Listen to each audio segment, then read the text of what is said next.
Okay, என் screen எல்லாருக்கும் கிளியரா விளங்குதா?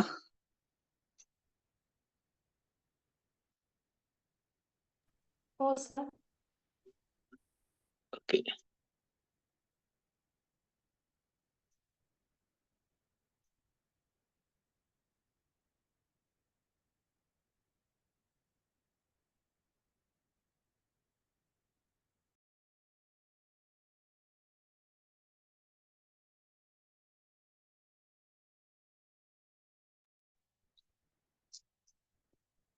ஓகே, சொல்லுங்க பாப்போம். இன்னைக்கு நாங்க பார்க்க போற ஹெடிங் என்ன? Antihypertensive drugs. ஆஹா, சரி சொல்லுங்க. இது எந்த மெயின் சப்ஜெக்ட் கீழே வரப்போகுது? Pharmacology. ஃபார்மகாலஜி, அதாவது டிசீஸும் அதுக்குரிய மெடிசின்ஸையும் படிக்கிற சப்ஜெக்ட் உள்ளுக்கு வரப்போகுது. சரிதானே? நோய்களும் அந்த நோய்க்கு நாங்க எடுக்கிற என்ன இந்த மெடிசின்ஸும் கீழே வரப்போகுது. அதான் நாங்க இந்த ஃபார்மகாலஜின்னு சொல்ல போறோம். சரி சொல்லுங்க, ஹைப்பர்டென்சிவ்க்கு நாங்க நார்மலா யூஸ் பண்ற வேர்டு என்ன? Pressure. ஓகே, ப்ரெஷர்ண்டா காமனா சொல்ற வேர்டு தானே. எங்க உள்ள ப்ரெஷர்? Blood pressure. BP. ஓ, பிளட் ப்ரெஷர். சரி, அப்ப எங்கட பாடியில பிளட் இருக்குது, அதுல ஒரு ப்ரெஷரும் இருக்குது. அப்ப நாங்களும் இந்த மெடிசின்ஸ் எடுக்கிறோமா? இல்ல. இப்ப இங்க முன்னுக்கு ஒரு வேர்டு இருக்கேன், என்ன? ஹைப்பர். அப்படின்னா நார்மல் பிபி இல்ல, என்ன? High BP. சரிதானே? சரி, நார்மலா நாங்க ப்ரெஷர் தானே சொல்றோம். ப்ரெஷருக்கு மெடிசன் எடுக்க போற, ப்ரெஷருக்கு கிளினிக்கு போறேன்னு சொல்றது பெரும்பாலும் ஹைப்பர்டென்ஸ், அதாவது ஹை பிளட் ப்ரெஷர் உள்ளவங்களுக்கு உள்ள கிளினிக்கு தான் நாங்க என்னது ப்ரெஷர் கிளினிக் போறது. மிச்சம் பேர் போறது இந்த விஷயம் தான். சரி, அதைத்தான் நாங்க இன்னைக்கு பார்க்க போறோம். சரிதானே? அதுக்கு முதல் சொல்லுங்க, இந்த ஹை பிபின்றது அவ்வளவு பெரிய இஷ்யூ உண்டா? ஹை பிளட் ப்ரெஷர்ன்றது நாங்க கிளினிக் போய் டெய்லி மெடிசின் எடுக்கிற அளவுக்கு பெரிய ஒரு இஷ்யூ உண்டா இந்த டிசீஸ்? இது டிசீஸ் சொல்லல, எப்நார்மலிட்டின்னு சொல்லிடும். நார்மலை விட கொஞ்சம் கூடிருக்கு.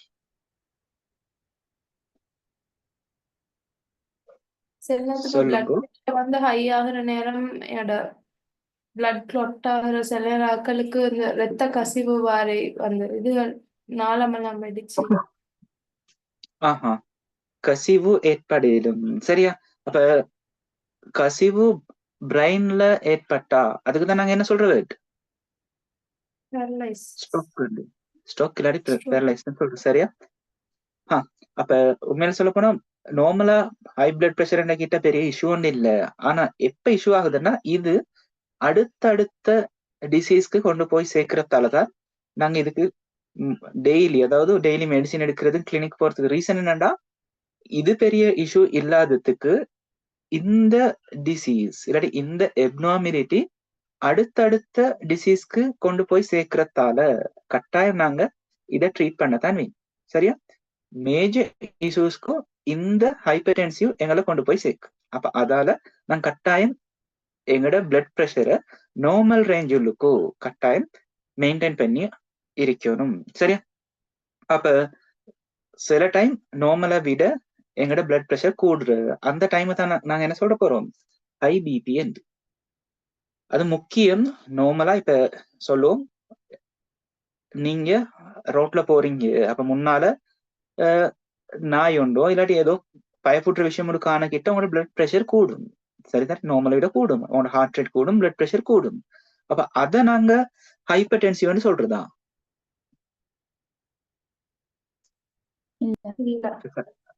சடனா நீங்க இருட்டுல எங்கேயோ போயிட்டு இருக்கிறீங்க, இல்லாட்டி ஒரு ரூம்ல இன்னொரு ரூமுக்கு இருட்டுல போறீங்க, ஏதோ ஒன்று விழுந்து இல்லாட்டி ஏதோ சத்தம் கேட்ட அப்ப கட்டாயம் கூட ப்ரெஷர் கூட போகுது, ஹார்ட் ரேட் கூட போகுது.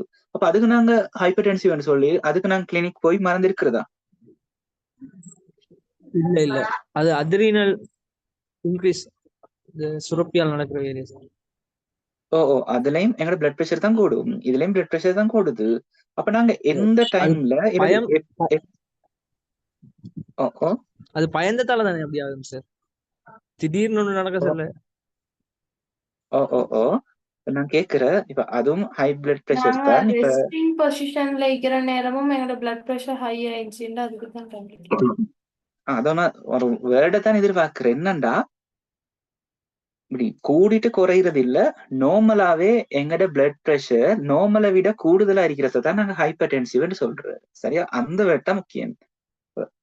கூடிட்டு குறையிறது இல்ல, நார்மலாவே எங்கட பிளட் பிரஷர் கூடி, அதாவது நீண்ட காலம் இருக்கிற அப்ப டைம்ல ஒரு லாங் பீரியட் எங்களோட பிளட் பிரஷர் எலிவேட் ஆகி கூடி இருக்கிறத தான் நாங்க ஹைப்பர் டென்சிவ்னு சொல்றோம்.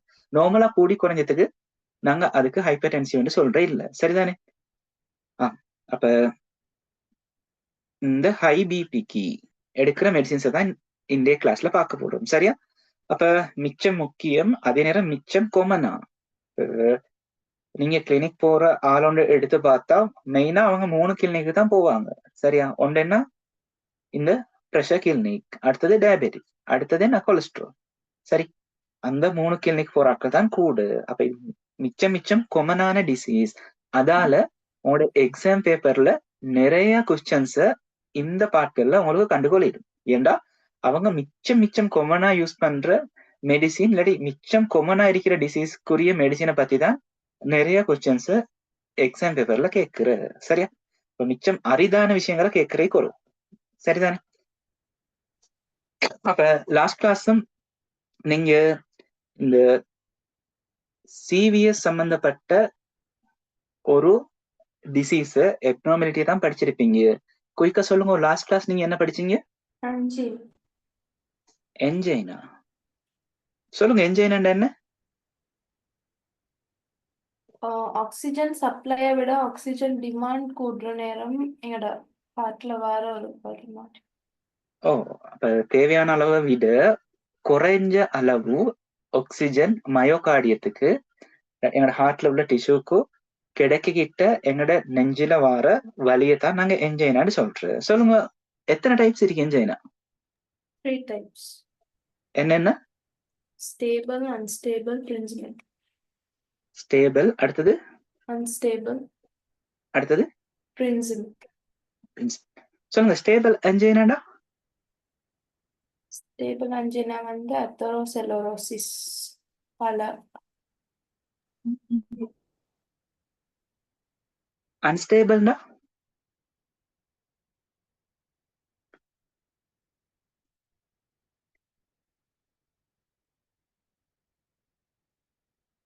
சொல்லுங்க, ஸ்டேபிளுக்கும் அன்ஸ்டேபிளுக்கும் என்ன டிஃபரெண்ட்?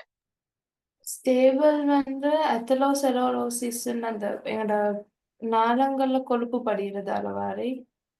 ஓ, அன்ஸ்டேபிள் வந்து ஒழுங்கான ரத்தம்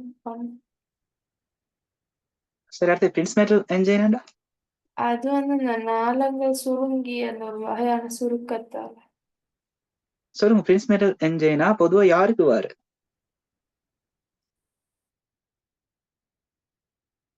அடுத்து பிரின்ஸ்மெட்டல் என்ஜைனாக்கு நாங்க மெடிசின்லாம் எடுக்கணுமா பெருசா? அது ரெஸ்ட் ஆயிக்கிற டைம்லயும் அதான் பிரின்ஸ்மெட்டல். சரியா? பிரின்ஸ்மெட்டல் என்ஜைனாடா ஒன்றும் இல்ல, பொதுவா பிரெக்னென்ட் லேடிஸ்க்கு வர ஒரு என்ஜைனா டைப் டிசீஸ் உண்டு. அப்படின்னா அவங்களோட சொல்லுமே நார்மலா வெசல்ஸ் இப்படி இருக்குதுன்னா பிரெக்னன்ட் டைம்ல மட்டும், சரியா, பிரெக்னன்சி பீரியட்ல அவங்களோட பிளட் வெசல்ஸ் கொஞ்சம் சுருங்கலும். சரியா? அப்ப டயாமீட்டர் குறைய போகுது.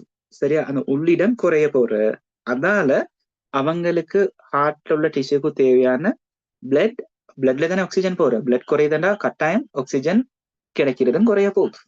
அப்ப இதால வரத்தான் நாங்க பிரின்ஸ்மெட்டல் என்ஜைனான்னு சொல்றோம். அடுத்து ஸ்டேபிள் என்ஜைனா நீங்க சொன்னது சரி, எங்களோட blood vessels normal blood vessel இப்படி இருந்தா, சரியா, எங்க நார்மல் பிளட் வெசல் இப்படி இருந்தா ஸ்டேபிள் என்ன நடக்க போற எங்கட பிளட் வெசல்ல இந்த மேலணிக்கு கீழே உள்ளுக்கு நாங்க இப்படி வரைஞ்சது இங்க மேலணி இருக்குதானே, சரியா? ஸ்மூத் மசில்ஸ் இருக்கு, அதுக்கு மேல மேலணி இருக்கு. நான் கிளியரா வரைஞ்சு காட்டுறேன்.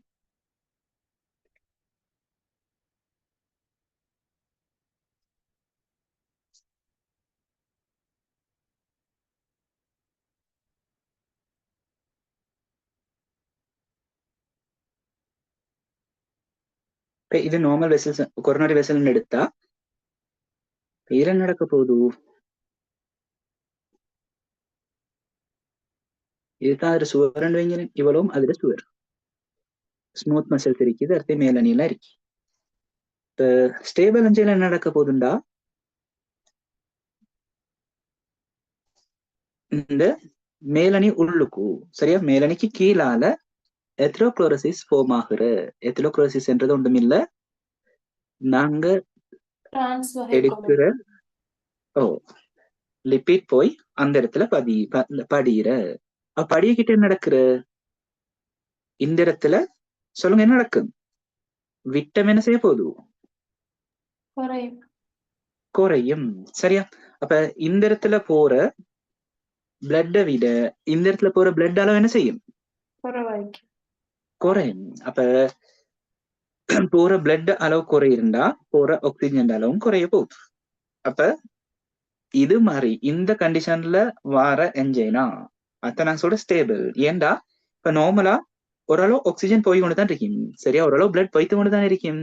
என்னத்தான் அடப்பட்டாலும் ஃபுல் அடப்பட இல்லை, இன்னும் பிளட் போகுது, ஆக்சிஜன் போகுது. அப்ப எப்ப இந்த ஸ்டேபிள் ஆட்களுக்கு பெயின் வரும்டா கிடைக்கிற ஆக்சிஜன் நல்லாவே போற டைம்ல.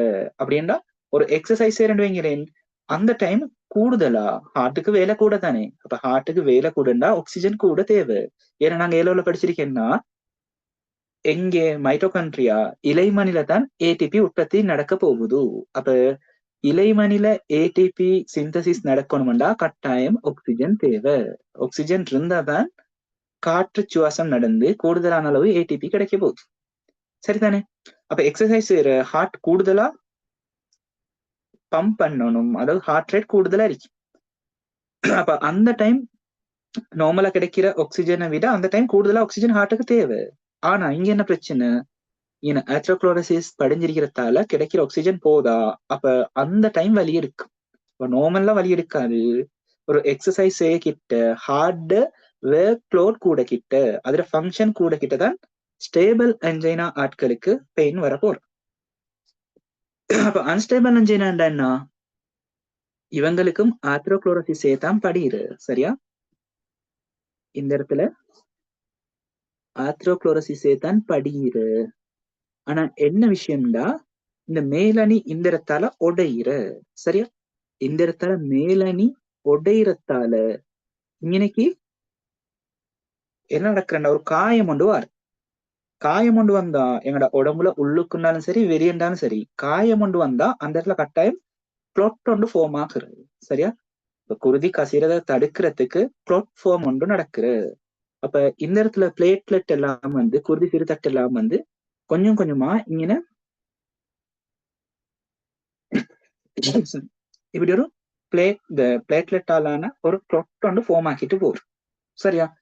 அப்ப இது நார்மலா இருக்கிட்டையும் இந்த கிளாட் ஃபார்மேஷன் வர வர கொஞ்சம் கொஞ்சமா கூடிட்டு போகும், சரியா? காலம் போக போக இங்க இருக்கிற பிளேட்லெட் அளவு கூடும், கிளாட் சைஸும் கூடிட்டு போகும். அப்ப கூடிட்டு போறேன்னா என்ன அர்த்தம், இங்கே இருக்கிற விட்டம் பெசேஜ் அளவு வர வர வர குறைஞ்சிட்டு போகும். இப்ப நாங்க எக்ஸசைஸ் செஞ்சோ இல்லையோ ஹார்ட் வெயிட் லோட் கூட்டினதோ இல்லையோ போக போக இது கொஞ்சம் கொஞ்சமா கொஞ்சம் கொஞ்சமா கொஞ்சம் கொஞ்சமா கொஞ்சம் கொஞ்சமா இதுல சைஸ் கூடிட்டே போக போகுது. அப்ப நாங்க நார்மலா ரெஸ்ட்ல இருக்கிட்டையும் இதுல எங்களுக்கு பெயின் உண்டாகும். இதுல ஸ்டேபிள்ண்டா எத்ரோக்ளோரோசிஸ் மட்டும்தான் இன்றைக்கு கிளொட் இந்த வர தொடங்க இல்லை, அது இந்த இடத்துல உடைய இல்லை, கிளொட்டும் வர இல்லை. ஆனா அப்படி உடைஞ்சா ஐநா கிளொட் ஃபார்மாக ஸ்டார்ட் ஆகும். கிளொட் வர வர கூடி கூடி கூடி கூடி போகிட்ட எங்களுக்கும் ரெஸ்ட்ல இருக்கிட்டையும் பெயின் வர வர வர கூடி கூடி கூடி போய் ஒரு கட்டத்துல இது ஃபுல்லா கிளொட் அடைச்சிரும். அப்ப கிளொட் அடைச்சா என்ன செய்யும், இதுக்கு அங்கால பிளட் போகாது. அப்ப இந்த கொரோனரி வெசலால ஹார்ட்ல கொடுக்குற அந்த ஒரு குறிப்பிட்ட ஏரியா இருக்கும் தானே, அந்த ஏரியாவுக்கு கிடைக்கிற பிளட் அளவு ஃபுல்லாவே இல்லா போக போகுது, ஆக்சிஜன் அளவு இல்ல ஃபுல்லாவே இல்லா போக போகுது. அந்த இடத்துல நடக்கும் ஹார்ட் செல்ஸ் இறந்து போகும், டை செல்ஸ் ஃபார்ம் ஆகும் அந்த இடத்துல. அந்த இடத்துல தான் ஒரு ஸ்கீமிக் பெயின் கொண்டு வரப்போகுது. இப்ப என்ஜைனை விட இன்னொரு ஸ்கீமிக் பெயினோடு வரப்போகுது. பிளட் ஃபுல்லாவே சப்ளை ஆகிறது ஒரு இடத்துக்கு இல்லாம போனா நெக்ரோசிஸ் வரும். சரிதானே? செல் நெக்ரோசிஸ் வந்து அந்த இடம் அப்படியே கலங்கள் இறந்து போகும். சரிதானே? அப்ப இதுதான் 3 டைப் என்ஜைனா. ஒன்னு பென்சிமெண்டல், ஸ்டேபிள், அன்ஸ்டேபிள். வித்தியாசம் விளங்கியவங்க இதுல எக்ஸசைஸ் செய்ய கிட்ட இல்லாட்டி ஹார்ட் ஒர்க் லோட் கூட கிட்டதான் எங்களுக்கு பெயின் எடுக்கும். ஏன்டா ஒர்க் லோட் கூட கிட்டதான் கூடுதலான ஆக்சிஜன் தேவைப்படும். இன்னும் பிளொக்கா இருக்கிறதால நார்மலா கிடைக்கிறத விட எங்களுக்கு ஒர்க் லோட் கூட கிட்ட கூடுதலா ஆக்சிஜன் தேவைப்படும். அது கொடுத்து போல இயலாம போகும். நார்மல் டைம்ல பிரச்சனை இல்லை, ஏன்னா அப்பயும் ஒரு மெசேஜ் இருக்குதானே, பிளட் போகும், பெரிய ஸ்பெயின் ஒன்று வராது. ஆனா அன்ஸ்டேபிள் என்ன, கிளொட் வர வர நாங்க ரெஸ்ட்ல இருந்தாலும் கிளொட்ட அளவு வர வர பெருசாகிட்டே போகும். அப்ப நாங்க ரெஸ்ட்ல இருந்தாலும் பெயின் வர போகுது. குயிக்கா ரிவைஸ் பண்ணிட்டு போகும், பிரச்சனை இல்லை.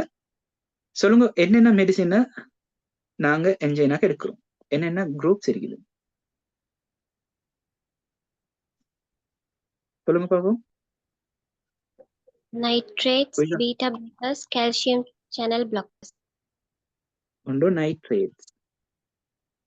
சொல்லுங்க, இதுல ஃபேமஸா நாங்க பார்த்த மெடிசின் GTN. சரியா? பாருங்க, சரி, கிளினிக் போற ஆட்கள் ஒரு குப்பி ஒன்றுல, ஒரு பொட்டில் ஒன்றுல மெடிசின்ஸ் எடுத்துட்டு போவாங்க. சரி, அதான் ஜிடிஎன் சொல்ல போறது. சரி, அது குறைக்கு வருவோமே. அடுத்த டைப் இல்ல அடுத்த group beta blogger. Beta blockers. சொல்லுங்க, ஆல்ரெடி நாங்க பார்த்துட்டோம். பார்க்கல. சொல்லுங்க, பீட்டா பிளாக்கர்ஸ்ல மெடிசின் நேம்ஸ் எல்லாம் கடைசி எப்படி முடியும்? பீட்டா பிளாக்கர்ஸ்ல மெடிசின் பேரெல்லாம் எப்படி முடியும்? End with LOL அப்படின்னா LOL தான் பொதுவா பீட்டா பிளாக்கர்ஸ் நேம் முடிய போகுது. எக்ஸாம்பிள் சொல்லுங்க பார்ப்போம். ப்ரோபனோல், பிசப்ரலோல், மெட்டப்ரலோல், எட்டனோல், அப்படி எல்லாம் LOL லோல் என்று முடியும், பீட்டா பிளாக்கர்ஸ். அடுத்து சொல்லுங்க, மூணாவது calcium channel blockers. Calcium channel blockers. சொல்லுங்க, என்ன மெடிசின் படிச்சீங்க கால்சியம் சேனல் பிளாக்கர்ஸ்ல?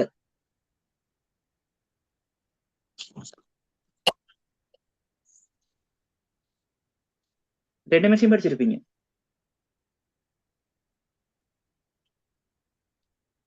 கட்டாயம் இதுதான் நீங்க ஞாபகம் வச்சுக்கொள்ளணும். என்னென்ன கிளாஸ் மெடிசின் எடுக்கிற, அதுல எக்ஸாம்பிள், அதுல சைடு எஃபெக்ட்ஸ். கட்டாயமா இது தெரியாம ஃபார்மசியே கஷ்டம் தானே. சும்மா நீங்க ஃபார்மசி செய்ய கிட்ட ஹார்ட்வேர் மாதிரி செய்யப்படாது. ஹார்ட்வேர்ல நடக்கிற பார்ட்ஸ் பேரை மட்டும் பாடமாக்கி வச்சுக்கொள்ற, கேட்டு வந்தா கொடுக்குற. ஆனா அட்மிட் பண்ணி கொள்ளும்போ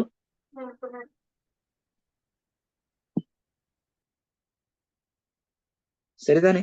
அப்ப நார்மலா ஸ்ரீலங்கால ஃபார்மசியும் ஹார்ட்வேரும் கிட்டத்தட்ட ஒரே மாதிரி தான் நடக்கிற. என்னண்டா, அவங்களுக்கு மெடிசின் பேர் மட்டும் தெரியும், அந்த ஃபார்மசி ரைட்ல உள்ள மெடிசின் பேர், பிரெஸ்கிரிப்ஷன்ல இது வந்தா இதை எடுத்து கொடுக்கணும்னு மட்டும் தெரியும். அந்த மெடிசின் எந்த கிளாஸ்க்கு வர, அதுல மெக்கானிசம் ஆஃப் ஆக்ஷன் என்ன, சைடு எஃபெக்ட்ஸ் ஒன்றும் தெரியாது. ஏன்னா பொதுவா ஃபார்மசியில இருக்கிறது ஃபார்மசிஸ்டே இல்ல ஸ்ரீலங்கால. ஏ லெவல் குவாலிஃபைடான ஓரளவு பிரெஸ்கிரிப்ஷன் ரீட் பண்ண வேண்டிய ஆட்கள் எல்லாம் ஃபார்மசியில இருக்கிறது. இன்னொரு ஆளோட லைசன்ஸ் ரெண்டுக்கு எடுத்துக்கொண்டு, இல்லாட்டி ஒரு ஆளோட லைசன்ஸ்ல அவர் ஃபார்மசி போட்டு ஒரு ஆளை ஒர்க்குக்கு வச்சிருக்கி, அவருக்கு என்ன தெரியும், பிரெஸ்கிரிப்ஷனை ரீட் பண்ணி மெடிசன் எடுத்து கொடுக்க தெரியும், அதுல பிரைஸ் தெரியும். ஆனா மெக்கானிசம் ஆஃப் ஆக்ஷனோ சைடு எஃபெக்ட்ஸோ அதை பத்தி ஒன்றுமே தெரியாது. ஹாஸ்பிட்டல்னாலும் சரி, நீங்க வெளியில ஃபார்மசியோட போனாலும் சரி, பாருங்க உங்களுக்கு மெடிசினோட தரகிட்ட அதை பத்தி பெருசா ஒன்றுமே சொல்லி தாரே இல்லை. சரியா? சில இடங்கள்ல இப்படிதான் அந்த கவர்லயே போட்டுரு 1 தர 2 இல்லாட்டி 2 தர 2 2 தர 3 குறைஞ்சது சாப்பாட்டுக்கு முன்னுக்கா பின்னுக்கா குடிக்கணும்னு கூட சொல்லி தார இல்ல. சரியா? அப்ப உண்மையிலே அப்படி செய்யப்படாது. அப்படி செய்யறதுல எந்த பயனும் இல்லையே. பேஷண்ட்டுக்கும் தான் உங்களுக்கு லாபம் ஒன்றிக்கும் செயலாகிறதால பேஷண்ட்டுக்கு எந்த லாபமும் இல்லை. சும்மா எக்ஸாம்பிள் சொல்ல போனா ஒமிப்ரசோல் கட்டாயம் சாப்பாட்டுக்கு 1 ஹவருக்கு முன்னாடி குடிச்சாதான் அதோட எஃபெக்ட் எங்களுக்கு எடுத்துக்கொள்ளிடும். டொம்பரிடோன் சாப்பாட்டுக்கு முன்னாடி இருக்கும். அப்ப அது ஒண்ணும் இல்ல. டொம்பரிடோன் 1 தர 3 போட்டு கொடுக்குற பேஷண்ட் என்ன செய்யற சாப்பாட்டுக்கு புறவு எடுக்குற. அப்ப அவரோட நோசியா இல்லாட்டி வாமிட்டிங் எல்லாம் கிளியர் ஆக போறது இல்லை. இப்ப கட்டாயம் நீங்க ஒழுங்கா செஞ்சீங்கன்னா நீங்க டிஸ்கவுண்ட் கொடுக்க தேவையில்லை, ப்ரொமோஷன் செய்ய தேவையில்லை, அட்வர்டைஸ் பண்ண தேவையில்லை. ஆட்டோமேட்டிக்கா பேஷண்ட் உங்ககிட்ட தான் வருவாங்க. ஏன்டா பேஷண்ட் யோசிக்கிற இந்த ஃபார்மசிக்கு போனா ஒன்றும் சொல்லி தரல, ஒண்ணுமே சொல்ற இல்ல, சும்மா மெடிசன் மட்டும் தார. ஆனா இப்படி ஒரு ஆள் ஃபார்மசி செய்யற அங்கே போனா என்னத்துக்கு குடிக்கிற, எப்ப குடிக்கணும், என்ன மாதிரி அடுத்த ப்ரிகாஷன்ஸ் எல்லாம் செய்யணும் என்று சொல்லி தர. அப்ப அவங்க கிட்ட போன் பண்ணி அவங்களும் தேவையோட ஆசையோட வருவாங்க. சரிதானே? கட்டாயம் அவங்களுக்கு உரிய, அதாவது அவங்க பே பண்ணி தானே மெடிசன் அவங்கள்ட்ட எடுக்க போற, அதுக்குரிய சர்வீஸை நீங்க கட்டாயம் கொடுக்கணும். அப்படி கொடுத்தா உங்களுக்கு கஸ்டமர்ஸை பிடிச்சு கொள்ளிடும். கஸ்டமர்ஸ்ன்றது யாரும் எங்களை பேஷண்ட் தானே. கட்டாயம் அவங்களுக்கு ஒரு சர்வீஸ் ஒன்று அந்த இடத்துல நடக்கணும்.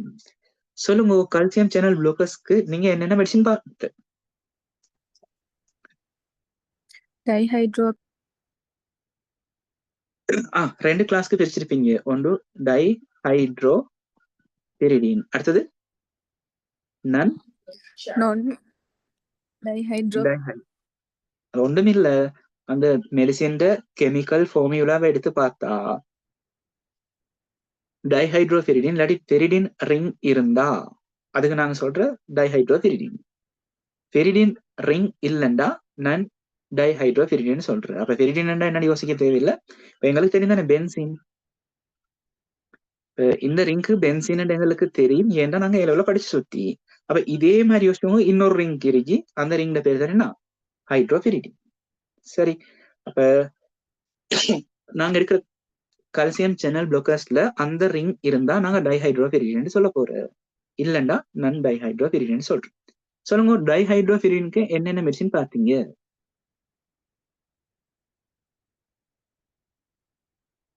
குயிக்கா இதைதான் ஞாபகப்படுத்த மடிக்கடி.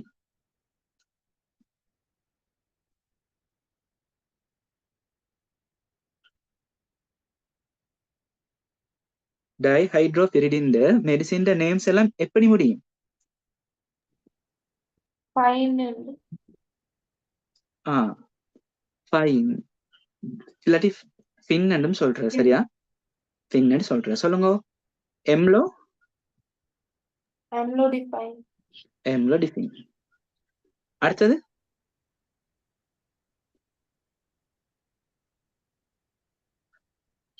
எம்லோடிஃபைன் மட்டுமா படிச்சீங்க? Clavidipine. நிஃபிடிபின். நிஃபிடிபின். லெசிடிஃபின். நான் ஹைட்ரோபெரிடினுக்கு அமைன் என்று சொல்லி வேற தமிழ் அர்த்தம் என்ன? டெல்டியாசின். வேற தமிழ் டெல்டியாசின். ஏன் இதுக்கு நான் சொல்றேன்டா, இப்ப இதே பீட்டா ப்ளோக்கர்ஸ் தான் நாங்க இங்கேயும் படிக்க போறோம், கால்சியம் சேனல் ப்ளோக்கர்ஸ் தான் இங்கேயும் படிக்க போறோம். அப்ப நாங்க ஹைப்பர்டென்சிவ்க்கு மொத்தம் 7 கிளாஸ் ட்ரக்ஸ் படிக்க போற. அதுல ஆல்ரெடி 2 நீங்க லாஸ்ட் கிளாஸ்லயே படிச்சிருப்பீங்க.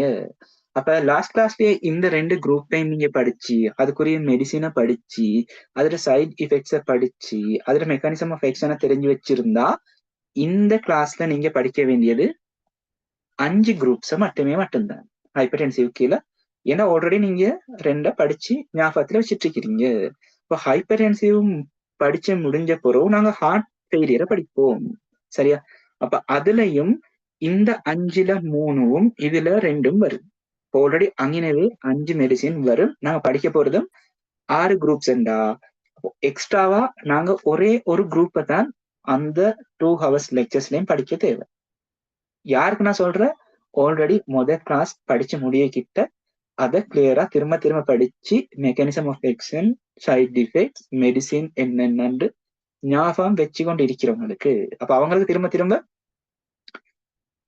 அடுத்தடுத்த சப்ஜெக்ட்ஸ் பார்க்க கிட்ட, டிசிஷன் அதுல ஃபார்மகாலஜியும் பார்க்க கிட்ட அவங்களுக்கு படிக்கிற ஒர்க் லோட் நல்லாவே குறைஞ்சுதான் போகும், கூடி கூடி போகாது. யாருக்கு கூடி கூடி போக வேண்டாம்? கிளாஸ் அன்றைக்கு கிளியர் பண்ணாம இருந்தா வர வர அவளுக்கு கூடி கூடி கூடி போகும். சரிதானே? இப்ப இது இன்ட்ரெஸ்டா எடுத்துக்கோங்க. குறைஞ்சது சின்ன ஒரு சிட்ல நீங்க படிச்ச டிசீஸ் என்ன குரூப்ஸ படிச்சீங்க, அதுக்குரிய எக்ஸாம்பிள் என்ன, அதோட சைட் எஃபெக்ட்ஸ், இதை கொஞ்சமாச்சும் சின்ன ஒரு சிட்டன்ல எழுதி அடிக்கடி பாக்குற மாதிரி ஒரு இடத்துல வச்சுக்கொள்ளுங்க. பாக்கெட்ல வச்சு கொண்டாலும் பிரச்சனை இல்லை. சரிதானே? டைம் கிடைக்க கிட்ட பார்த்து கொள்ற இல்லண்டா. இப்ப நீங்க சொல்லுங்க, வாட்ஸ்அப்ல ஒரு குறிப்பிட்ட ஆட்கள் இருப்பாங்க தானே, அவங்களோட தான் கூட செட் பண்ணிப்படும் பேசிப்படும். இது மாதிரி ஒன்று நீங்க எழுதி அவங்களோட செட்டுக்கு பின்னுக்கு பேக்ரவுண்டா போட்டு வச்சுக்கொள்ளுங்க.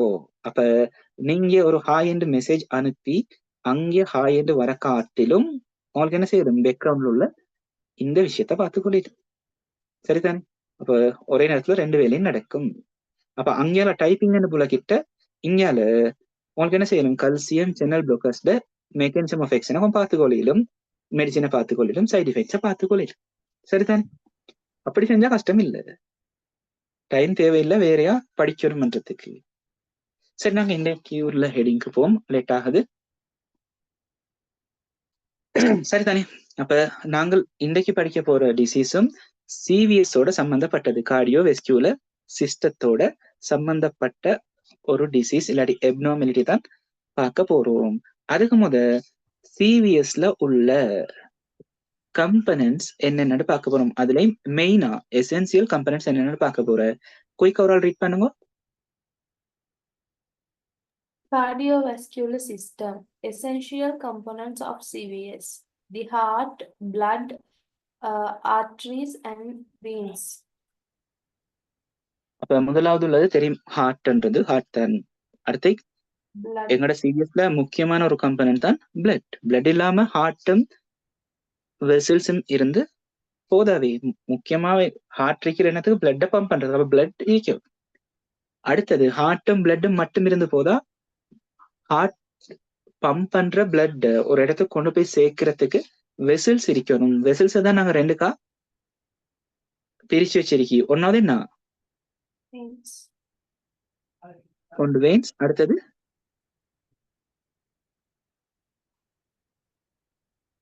சொல்லுங்க, ஆர்டரிஸ். சொல்லுங்க, வெசல்ஸ் என்ன? நாடியின் நாளம். இல்ல, direct Tamil word blood vessels என்றா குருதி கலன்கள். கலன் குருதி கலன்களை தான் நாங்க 7 பிரிச்சோமே. சொல்லுங்க, அதுதானே நாடியும் நாளம். அப்ப நாடின்றது என்ன, Veins. ஆர்டரி. Arteries. ஆர்டரிஸ் என்றது நாடி, வெயின்ஸ் என்றது நாளம். நாளம். சரிதானே? அப்ப லைட்டா anatomy பார்த்துட்டு போவோம். இப்ப என்ஜைனாலையும் ஓரளவு anatomy பார்த்துருப்பீங்க. இப்ப ஹைப்பர் டென்சிவ்லயும் ஓரளவு anatomy பாக்குறீங்க. அங்கெல்லாம் ஹார்ட் ஃபெயிலியர், அடுத்தது என்ன ஹார்ட் பிளாக், அதுகளையும் கொஞ்சம் கொஞ்சம் நீங்க anatomy பார்க்க கிட்ட தனியா நீங்க anatomy ஒண்ணு படிக்க தேவையில்லை. விளங்குதா? anatomy தனியா படிக்க தேவையில்லை. சரி, அப்ப இன்னொரு பிக்சர் போட்டிருக்கி. எக்ஸ்ட்ரா நாலேஜுக்கு இது எல்லாத்தையும் பாடமாக்கணும் கேட்டா இல்ல, எங்களுக்கு தேவையானது ஹார்ட்ல உள்ள முக்கியமான பகுதிகளை மட்டும் நாங்க ஞாபகம் வச்சுக்கொண்டா சரி. அதுல முதலாவது என்ன, ஹார்ட்ல சொல்லுங்க எத்தனை சேம்பர்ஸ் இருக்குது, எத்தனை ரூம்ஸ் இருக்குது, எத்தனை அறைகள் இருக்குது? 4 அறைகள் இருக்குது. அதுல மேல 2 இருக்க போகுது, கீழே 2 இருக்க போகுது. மேல இருக்கிறதுக்கு நாங்க என்ன சொல்றோம், தமிழ்ல சொல்லுங்க, சோனை. கீழே உள்ளதுக்கு இது. சோனை அறைக்கு இங்கிலீஷ்ல என்ன சொல்ற? இந்த தந்திரிக்கு பாருங்க, ஏட்ரியம். ஏட்ரியம் ஆட்ரியம் நீங்க ப்ரொனவுன்ஸ் பண்றதுல எந்த மாதிரி ப்ரொனவுன்ஸ் பண்ணாலும் பிரச்சனை இல்லை, பேரை மட்டும் ஞாபகம் வச்சுக்கோங்க, ஏட்ரியம். சரியா? பாருங்க, 2 ஏட்ரியம் இருக்கு, ஒன்று ரைட், அடுத்தது லெஃப்ட் ஏட்ரியம். அடுத்து சொல்லுங்க, இதே வரைக்கும் பேர் வென்ட்ரிக்கல் அதுவும் பாருங்க ரெண்டு இருக்கு. Right ventricle, left ventricle. சொல்லுங்க. அப்ப ரெண்டு பக்கம் தானே, ரைட் லெஃப்ட்.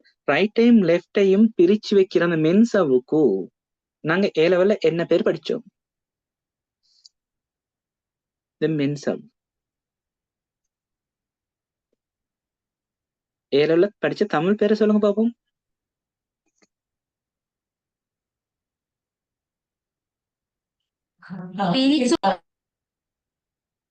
விலங்கு இல்ல, பெரிசுவர்.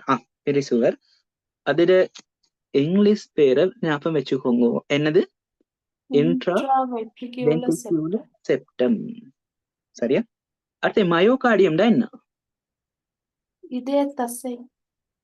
இதுதான் இதய தசை. நான் பார்த்ததா இந்த இடத்துல தசை, இதய தசை. அப்ப அவ்வளவுக்கு போதும். சரி, தேவைண்டா இந்த வேல்ஸையும் பார்த்துக்கோங்க. அடுத்தது இது என்ன முக்கியமா சொல்லுங்க. இதுல பேர் என்ன? கீழ் பெரு நாடியா நாளமா? அப்ப இன்ஃபீரியர் வேணா. சரியா? அடுத்தது என்ன? மேல் பெருநாளம். அதுக்கு பேர் சுப்பீரியர் வேனாக்கா. சுப்பீரியர் வேனாக்கா. அப்ப எனாட்டமி படிக்கிட்ட சும்மா ஞாபகம் வச்சுக்கோங்க, கட்டாயமே இல்ல.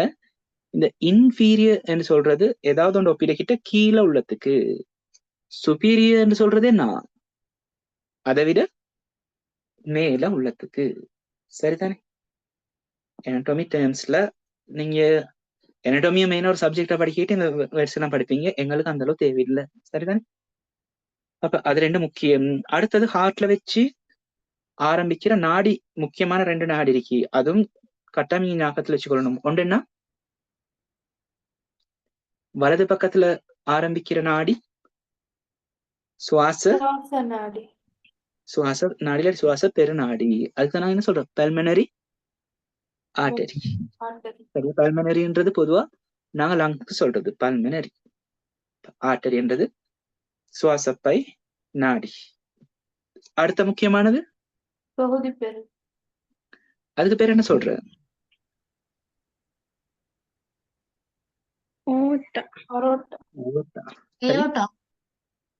ஆறுன்றது அந்த இடத்துல சைலண்ட் ட்ராய்க்கு போகுது, ஏவட்டான்னு சொல்ற. சரிதானே? அப்ப அவ்வளவு தெரிஞ்சிருந்தா போதும். இங்க இருக்கிற ட்ரைகஸ்பீட், அடுத்து மைட்ரல் இல்லாட்டி டைகஸ்பீட்னு தெரிஞ்சிருந்தா சரி. சரியா? இருக்கூர் முக்கூர் வாழ்வு, அடுத்து மைட்ரல் வால். சரி, இவ்வளவுக்கு போதும். இப்ப நாங்க ஹைப்பர் டென்ஷனை படிப்போம். சரியா? இங்க லைட்டா எனாட்டமியை பார்த்த. அப்ப ஸ்டார்ட்லேயே சொன்னேன், ஹை பிளட் பிரஷர்டா கட்டாயம் நாங்க என்ன சொல்லணும்? இன்க்ரீஸ் மட்டும் சொல்லி போதா? பிளட் பிரஷர்ல கூடுதலா ஆகுறன்றது மட்டும் சொல்லி போதா? என்ன சொல்லணும்? அப்படி கூடுனது கொஞ்சம் காலத்துக்கு நீடித்து இருக்கணும். சரியா? அப்ப சும்மா கணப்பொழுதுக்கு கூடிட்டு மத்த நீங்க நார்மல் அறிக்கிட்ட குறைஞ்சி அதுக்கப்புறம் மரம் கூட இல்லைண்டா அதுக்கு நாங்க ஹைப்பர் டென்ஷன் சொல்ற இல்ல. சரியா? ஒரு டிசீஸ் கண்டிஷனா பாக்குற இல்ல. மிளது பிளட் பிரஷர்ல இன்க்ரீஸ் ஆயிருக்கி, ஆனா நாங்க அதுக்கு கிளினிக்கோ மெடிசினோ எடுக்க தேவையில்லை. அப்ப கட்டாயம் நீங்க டெபினிஷன் சொல்ல கிட்ட பெர்சிஸ்டன்ட் சொல்லணும். நீடித்திருக்கிற, நார்மலை விட நார்மலா கூடி குறையிற டைமை விட டைம் கூட இருக்கிறத சொல்லணும். அப்ப எங்களுக்கு தெரியும், நாங்க பிளட் பிரஷரை சொல்ல கிட்ட ரெண்டு விரிவா சொல்றேன். பிளட் பிரஷரை சும்மா சொல்லுவோம், நீங்க கிளினிக் கொண்டு போக்கிட்டு இல்லாட்டி ஏதோ ஒரு டிஸ்பென்சரிக்கு போய் மெடிசன் எடுக்க கிட்ட தப்பி இந்த அவங்க பிளட் பிரஷரையும் அளந்து பார்ப்பாங்க. அப்ப ஒரே ஒரு வெளிவா சொல்றேன், இல்ல ரெண்டு வெளிவா சொல்ற. ஒன்னாவது ஒன்றை எழுதிட்டு கீழே இன்னொன்று சொல்ற. என்னது?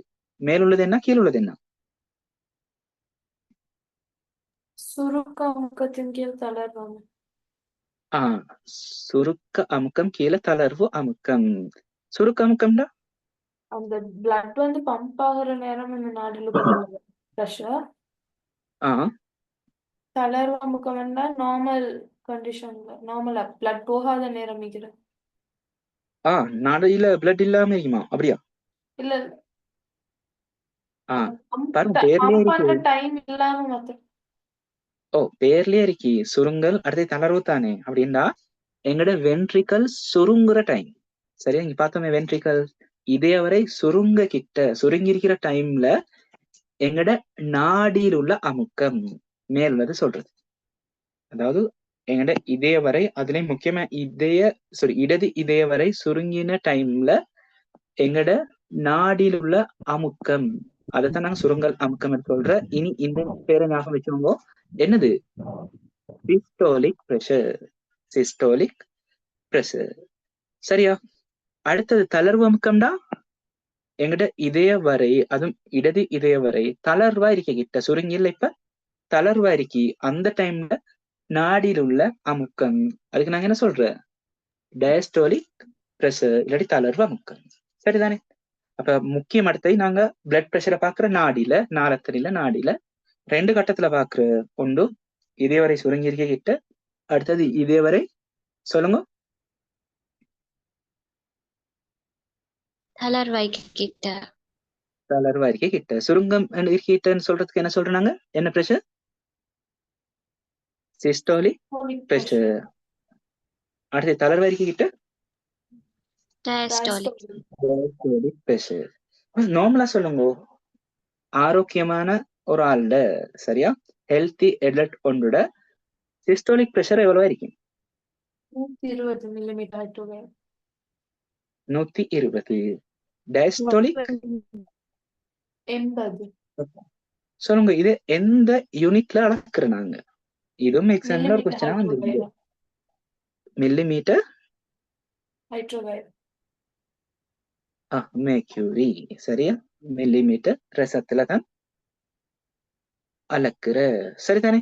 அப்ப தப்பி தவறி உங்ககிட்ட வைவால இல்லண்டா எக்ஸாம்ல ஹை பிரஷர் இல்லாட்டி ஹைப்பர்டென்சிவ்டா என்னன்னு கேட்டா என்ன சொல்லுவீங்க? பெர்சிஸ்டன்ட் ஹைப்பர்டென்ஷன் இன் பிளட் பிரஷர். சரியா, கட்டாயம் பெர்சிஸ்டன்ட் வேட சொல்லுங்க. மத்த இதே மாதிரி சொல்லணும் இல்ல, உங்களுக்கு தெரிஞ்ச இங்கிலீஷ்ல எழுதுங்கோ இல்லாட்டி சொல்லுங்கோ. தொடர்ச்சியா எங்கட பிளட் பிரஷர் கூடியிருக்கிற நிலைமையத்தான் நாங்க ஹைப்பர் டென்ஷன் சொல்றோம். கிளியரா?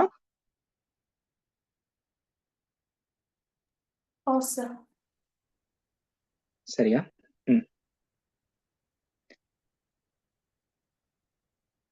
ஒரு ஆள் குயிக்கா ரேட் பண்ணுங்க டெஃபினிஷனு.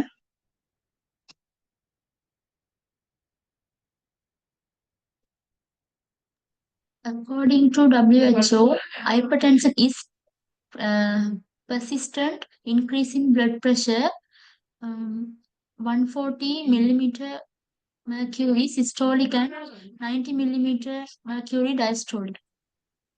அப்ப இந்த இடத்துல வச்சுதான் நீங்க எழுத போறீங்க. அப்ப இன்க்ரீஸ்ன்னு சொல்ற, அப்ப எதை விட கூடியிருக்கேன்னு சொல்லணும். சொல்லுங்க. அப்ப நார்மலா தெரியும் எங்களுக்கு 120 தான் நார்மல் ரேஞ்ச். அப்ப அது எவ்வளவு விட கூடினா நாங்க ஹை பிரஷர்னு சொல்ற? 140 விட 140 விட கூடினா. அதே நேரம் டயஸ்டோலிக் நார்மலா 80 இருக்கும். அப்ப எதை விட கூடினா?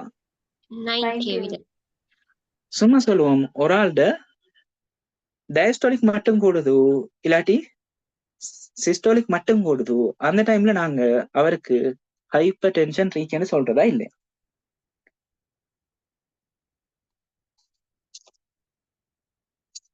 சரியா? அப்ப அது உங்களுக்கு கேட்கிற கொஸ்டின் கட்டாயம் தேடி குரூப்ல ஆன்சரை போடுங்க. சரிதானே? அது வந்து பார்த்தாலுமே அவர்கிட்ட அதே இதா இருந்தா அது ஒரு நார்மல் கண்டிஷன் தானே. இப்ப என்ன சொன்னேன்? அதுக்கு ஆன்சரை தேடி உங்களோட டிஸ்கஷன் குரூப் இருக்கே, அதுல கிளாஸ் இருக்குதான்றது மட்டும் நீங்க கேட்கறது இல்ல. உண்மையிலேயே டிஸ்கஷன் குரூப் வந்து கிரியேட் பண்ணதுக்கு ரீசன் இது மாதிரி இந்த டாபிக் ரிலேட்டடான நிறைய விஷயங்களை உங்களுக்கு டிஸ்கஸ் பண்ணிடலாம். இப்ப பாருங்க எவ்வளவு சான்சஸ் இருக்கு. என்னன்னா சில புள்ளைகள் வந்துட்டு ஆயுர்வேதிக் மெடிசனை செய்யறாங்க, அதே மாதிரி பிஎஸ்சி செஞ்சுட்டு இருக்கிறாங்க. அடுத்தது சில ஸ்டூடெண்ட்ஸ் இப்பதான் ஏ லெவல் சிட் பண்ணிட்டு வந்திருக்கிறாங்க. அப்படி வேரியஸ் கேட்டகரி ஸ்டூடெண்ட்ஸ் இருக்கிறீங்க தானே, வேரியஸ் கேட்டகரி ஸ்டூடெண்ட்ஸ் இருக்கிறீங்க. அப்ப உங்களோட நாலேஜை உங்களுக்கு ஷேர் பண்ணிக்கொள்ள சேம் டைம் ஆயுர்வேதிக்கும் இருக்கிற மத்த என்ன யுனானி மெடிசின்ஸும் இருக்கிற சித்தா மெடிசின்ஸும் நிறைய ஸ்டூடெண்ட்ஸ் இருக்கிறது. அப்ப அவங்களும் ஓரளவு anatomy physiology எல்லாம் படிச்சிருப்பீங்க, சரிதானே? அவங்களுக்கு தெரிஞ்ச நாலேஜ் அடுத்த ஆட்களோட ஷேர் பண்ணி கொள்றதோட அவங்களுக்கு தெரியாதையும் எடுத்துக்கொள்ள. இப்ப அந்த டிஸ்கஷன் குரூப்பை ஆக்டிவா வச்சுக்கொள்ளுங்க. அப்ப இப்ப உங்களுக்கு அடுத்தது என்ன, பாஸ்ட் பேப்பர் புக் கட்டாயம் இந்த வீக் எண்டுக்குள்ள உங்களுக்கு கிடைக்கும். Tomorrow sometime tomorrow courier service இல்லைன்னா உங்களுக்கு மண்டேயே கொரியர் பண்ணி விட்டுரும். நல்லாவே லேட் ஆயிட்டு, சரிதானே?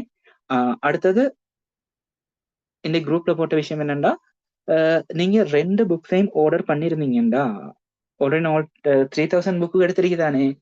அப்ப உண்மையிலே அந்த அளவு கொஸ்ட் போக இல்லை. அப்ப எங்களுக்கும் ஐடியா ஒன்று இல்லாம இருந்த பிரிண்ட் பண்ணும் போது அப்ப அதுல ஒரு 500 மாதிரி உங்களுக்கு இன்னும் குறைச்சி கொள்ளையிலும் அந்த குறைக்கிற அமௌண்ட்டை நீங்க அடுத்த மந்த் கிளாஸ் ஃபீல குறைச்சி என்ன செஞ்சீங்கன்னா சரி, பே பண்ணீங்கன்னா சரி.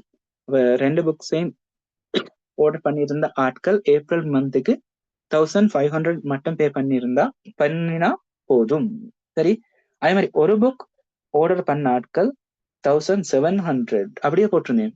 1700 பே பண்ணினால் போதும் உங்களோட ஏப்ரல் மந்த் கிளாஸ் ஃபீக்காக, சரிதானே? Sir, excuse me. ஓ Sir, இது second order ஆ? வேறங்க இல்ல First order இல்ல order. இல்ல. ஓ அந்த ஆர்டர் தான் இன்னும் ஃபர்ஸ்ட் பண்ணல. கிட்டத்தட்ட 1 மந்த்துக்கு மேல மிச்சம் ஃபுல்லா பொறுத்துட்டு இருக்கிறீங்க. அதுக்கு கட்டாயம் தேங்க்ஸ் பண்ணணும். அதே ஆர்டர் தான். சம்டைம் நீங்க ஆர்டர் பண்ணிடலன்னா போட்டுட்டு நாளைக்குள்ள இன்னொரு காப்பி எடுத்துக்கொள்ளலாம், பிரச்சனை இல்லை, சரியா? அப்படி இனிதான் ஆர்டர் பண்றேன்டா அந்த புள்ளைகள் 2500 மட்டும் பே பண்ணினா போதும். ஆனா அவங்களுக்கு கிளாஸ் ஃபீல 500 குறையாது. கிளாஸ் ஃபீல 500 குறையணும்னா அவங்களுக்கு இப்படி செய்யலாம், 3000 பே பண்ணிட்டு அங்கே 1500 கிளாஸ் ஃபீக்கு பே பண்ணி 2 மூணு தான், சரி? வாங்க நாளைக்குள்ள இப்போ pay பண்ணணுமா?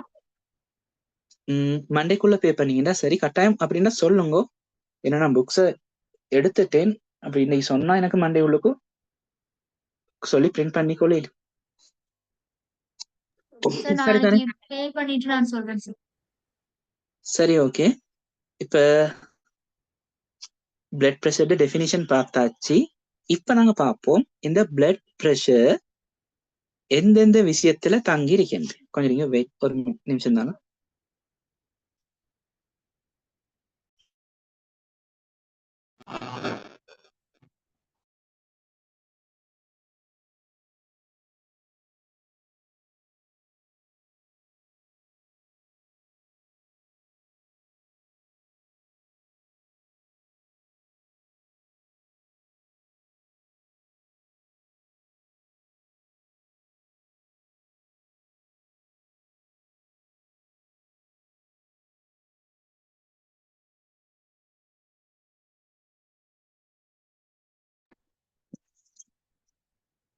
சரி, பார்ப்போம் பிளட் ப்ரெஷர் என்னென்ன விஷயத்துல தங்கி இருக்கேன்னு பார்ப்போம். இப்ப கட்டாயம் பிளட் ப்ரெஷர் இந்த 2 விஷயத்துல தான் தங்கி இருக்க போகுது. ஏன் இத உங்களுக்கு இந்த சார்ட்டை சொல்லி தரேன்டா, நாங்க படிக்கிற மெடிசின் ஒவ்வொன்றுமே இந்த சார்ட்டை ரிலேட்டட் ஆகி தான் இருக்க போகுது, சரியா? அப்ப இந்த சார்ட் உங்களுக்கு கிளியரா விளங்கினா ஒவ்வொரு மெடிசினும் எங்கட ப்ரெஷரை எப்படி குறைக்குதுன்றது உங்களுக்கு ஈஸியா விளங்கி கொள்ளும், சரியா? அப்ப இந்த சார்ட் ஆக முக்கியம், ஞாபகம் வச்சுக்கோங்க. பிளட் ப்ரெஷர் 2 விஷயத்துல தங்கிருக்கி. முதலாவது என்னண்டா கார்டியக் அவுட்புட். கட்டாயம் இது லாஸ்ட் கிளாஸ்ல சொல்லி தந்த, இல்லைன்னு சொல்லல, நான் கிளாஸ்ல இருந்தேன், மிச்ச நேரம் இருந்து கார்டியக் அவுட்புட்னா என்னன்னு சொல்லி தந்த. 2வது டோட்டல் பெரிஃபரல் ரெசிஸ்டன்ஸ். இந்த 2 விஷயத்துலயும் தான் எங்கட பிளட் ப்ரெஷர் தங்கிருக்கு. அப்ப சொல்லுங்க, எங்கட கார்டியக் அவுட்புட் கூடினா பிளட் ப்ரெஷரும் கட்டாயம் கூட போகுது. அதே நேரம் டோட்டல் பெரிஃபரல் ரெசிஸ்டன்ஸ் கூடினா எங்கட பிளட் ப்ரெஷரும் கூட போகும். அப்ப நேர்வீத சமநிலை எடுக்கலும், டிரெக்ட்லி ப்ரொபோர்ஷனல் சொல்லும் கார்டியக் அவுட்புட்டுக்கும் டோட்டல் பெரிஃபரல் ரெசிஸ்டன்ஸ்க்கும். எது? Blood pressure. சரி, இப்ப சொல்லுங்க கார்டியக் அவுட்புட்னா என்ன? குயிக்கவரால் ஒவ்வொரு மினிட்லயும் ஒவ்வொரு வென்ட்ரல் உள்ளுக்காலையும் பாயிரும் பிளட் அமௌண்ட் வால்யூம். விலங்கில திரும்ப இருக்க சொல்லுங்க. அதாவது ஒவ்வொரு நிமிஷத்துலயும் எங்களோட 2 வென்ட்ரிக்கலாலையும் போற பிளட் அமௌண்ட். ஆஹா, என்ன சொல்றாங்க? இதயத்திலிருந்து ஒரு வெளியேற்றப்பட்ட குருதிர இன்னும் சிம்பிளா சொல்றாங்கன்னா, இதயத்துல வச்சு வெளியேற்றப்படுற குருதிட அளவு ஃபுல்லா இருக்குதா? கட்டாயம் என்ன சொல்லணும்? எந்த டைம் பீரியட்லுக்குன்னு சொல்லணுமே. ஒரு நாளை உள்ளுக்கா, ஒரு நிமிஷத்துக்கா, ஒரு செகண்டுக்கா, ஒரு செகண்டுக்கு கார்டியக் அவுட்புட் அப்படியா? ஒவ்வொரு ஒரு நிமிஷத்துக்கு நிமிஷத்துக்கும் முக்கியம். ஒரு மினிட்ல மினிட் சரியா? ஒரு நிமிஷத்துல எங்களோட ஹார்ட்ல இருந்து எவ்வளவு குருதி பம்ப் பண்ணப்படுது, அதைத்தான் நாங்க சொல்றது கார்டியக் அவுட்புட். சும்மா சொல்லுவோம், அந்த ஐஸ் பேக்கெட் சரிதானே, சின்னத்துல ஸ்கூல் போயிட்டு வரகிட்ட, கிளாஸஸ் போயிட்டு வரகிட்ட எடுப்போமே, அப்ப அது ஒரு எக்ஸாம்பிள் எடுப்போமே. சரி, இப்ப இந்த ஐஸ் பேக்கெட் உள்ளுக்கு நீங்க ஐஸ் குடிச்சிட்டு என்ன செய்றீங்க? ஃபுல்லா தண்ணிய நிரப்புறீங்க. நிரப்பிட்டு 2 பக்கத்தாலையும் கை நடுவில் வச்சு அமுக்க கிட்ட இதில் உள்ள என்ன நடக்கும்? நிறைச்ச தண்ணி எல்லாம் வெளியில தெறிக்க போகுது. சும்மா சொல்லுவோம், நீங்க ஒரு நிமிஷத்துல இப்படி 20 தடவை, ஒரு நிமிஷத்துல அவங்களுக்கு 20 தடவை அமுக்குறேன்டா, 20 தடவை இதுல வச்சு தண்ணி வெளியில போகுது. அப்ப சும்மா சொல்லுவோமே, ஒரு தடவை அமுக்க கிட்ட இது டோட்டலாவே 10 மில்லி லிட்டர் சொல்லுவோம்.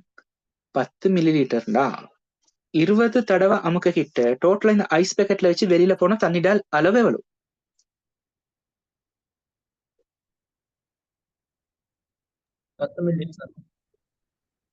விலங்கில்ல 10 மில்லி. நான் கேக்குற, ஒரு தடவை அமுக்கினீங்கடா 10 மில்லி லிட்டர் போகும். ஒரு நிமிஷத்துல 20 தடவை அமுக்குறீங்க, அப்ப ஒரு நிமிஷத்துல 200 மில்லி எவ்வளவு? 200 மில்லி. சொல்ற விலங்குத்தானே? சரி, ஒரு தடவை அமுக்க கிட்ட எவ்வளவு போகுது? ஒரு தடவை அமுக்க கிட்ட 10 மில்லி லிட்டர். அது அப்ப ஒரு தடவை நாங்க அமுக்க கிட்ட, இல்லாட்டி ஒரு தடவை எங்கட ஹார்ட் சுருங்க கிட்ட, இதே வரைகள் சுருங்க கிட்ட வெளியில போற பிளட் அளவுக்கு தான் நாங்க என்ன பேர் சொல்றோம்? Stroke volume. சரியா? ஸ்ட்ரோக் வால்யூம்டா இதயம் ஒரு தடவை சுருங்க கிட்ட இதயத்துல வச்சு போற பிளட் அளவு. அடுத்தது ஹார்ட் ரேட்ன்றது ஒரு நிமிஷத்துல எத்தனை தடவை ஹார்ட் சுருங்க போகுது. சொல்லுங்க, உங்களுக்கு ஸ்ட்ரோக் வால்யூமையும் ஹார்ட் ரேட்டையும் தந்தா கார்டியக் அவுட்புட்டை கண்டுபிடிக்கலுமா? சொல்லுங்க. ஸ்ட்ரோக் வால்யூம்டா ஒரு தடவை ஹார்ட் இல்லாட்டி வென்ட்ரிகல்ஸ் சுருங்க கிட்ட வெளியில போற குருதிட அளவு. அது ஹார்ட் ரேட்னா என்ன? ஒரு நிமிடத்துல எத்தனை தடவை ஹார்ட்ல உள்ள வென்ட்ரிகல் சுருங்குற அளவு, இல்லாட்டி ஹார்ட் துடிக்கிற அளவு. அப்ப இது ரெண்டையும் தெரிஞ்சா அவங்களுக்கு ஒரு நிமிஷத்துல எவ்வளவு வெளியில பிளட் போறன்றத கண்டுபிடிக்கலுமா? சொன்ன மாதிரி ஒரு தடவை நீங்க ஐஸ் பேக்கெட்ட அமுக்குனீங்கன்னா 10 மில்லி லிட்டர் போகுது. ஒரு நிமிஷத்துல 20 தடவை அமுக்கினா டோட்டலா எத்தனை மில்லி லிட்டர் போகும்? ஒரு தடவை 10ன்னா ஒரு நிமிஷத்துல 20 தடவை, 20 தடவை 10 200 மில்லி லிட்டர். அப்ப என்ன செஞ்சீங்க? ரெண்டையும் பெருக்குனீங்க. அப்ப கார்டியக் அவுட்புட்டை காணணும்டா என்ன செஞ்சா சரி? ஹார்ட் ரேட்ட ஸ்ட்ரோக் வால்யூமால மல்டிபிள் பண்ணா பெருக்கினா சரி. அப்ப இப்ப நான் ஒரு கேள்வி கேட்கிறேன். ஒன்னாவது பேசிக் வச்சு கேட்டுட்டு போமே. சொல்லுங்க, கார்டியக் அவுட்புட் கூடினா பிளட் பிரஷருக்கு என்ன நடக்கும்? பிளட் பிரஷர் கூடும். கார்டியக் அவுட்புட் கூடினா பிளட் பிரஷர் கூடும். ஒத்துக்கொள்றீங்க தானே? நாங்க ஸ்டார்ட்ல பார்த்தோம் பிளட் பிரஷர் 2 நிமிஷத்துல தங்கிருக்கி. ஒன்று கார்டியக் அவுட்புட், அடுத்து டோட்டல் பெரிஃபரல் ரெசிஸ்டன்ஸ். அப்ப எப்படி தங்கிருக்கி? நேர் விகிதம்னா தங்கிருக்கி. கூடினா பிளட் பிரஷரும் கூடும். அப்ப கார்டியக் அவுட்புட் கூடினா பிளட் பிரஷர் கூடுதுன்னு சொல்ற.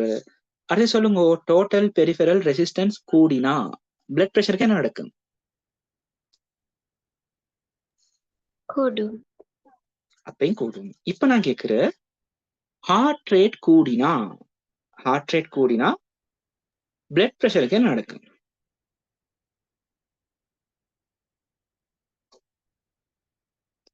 ஹார்ட் ரேட் கூடினா பிளட் பிரஷருக்கு என்ன நடக்கும்? கூடும். ஹார்ட் ரேட் கூட்டினா கட்டாயம் என்ன கூடும்? கார்டியக் அவுட்புட் கூடினா ஹார்ட் ரேட் கூடினா கார்டியக் அவுட்புட் கூடும், blood pressure கூடும். அப்ப பாருங்க, இந்த சார்ட் Output ஏன் நான் சொல்லி கூடும். தரேன்டா, கார்டியக் அவுட்புட் கூடி பிளட் பிரஷரும் கூடும். ஏன் இந்த சார்ட் சொல்லி தரேன்டா, நாங்க எடுக்கிற ஒரு டைப் மெடிசின் என்னன்னா பீட்டா ப்ளோக்கர்ஸ். சரியா? ஆல்ரெடி நீங்க படிச்சிட்டேன் பீட்டா ப்ளோக்கர்ஸ். அப்ப இவங்க என்ன செய்யறா, ஹார்ட்ல உள்ள பீட்டா ப்ளோக்கர்ஸ்ல போய் சேர்ந்து அங்கே எட்ரினலின் நோ எட்ரினலின் சேர்றத தடுத்து என்ன செய்யும்? ஹார்ட் ரேட்டை குறைக்கும்.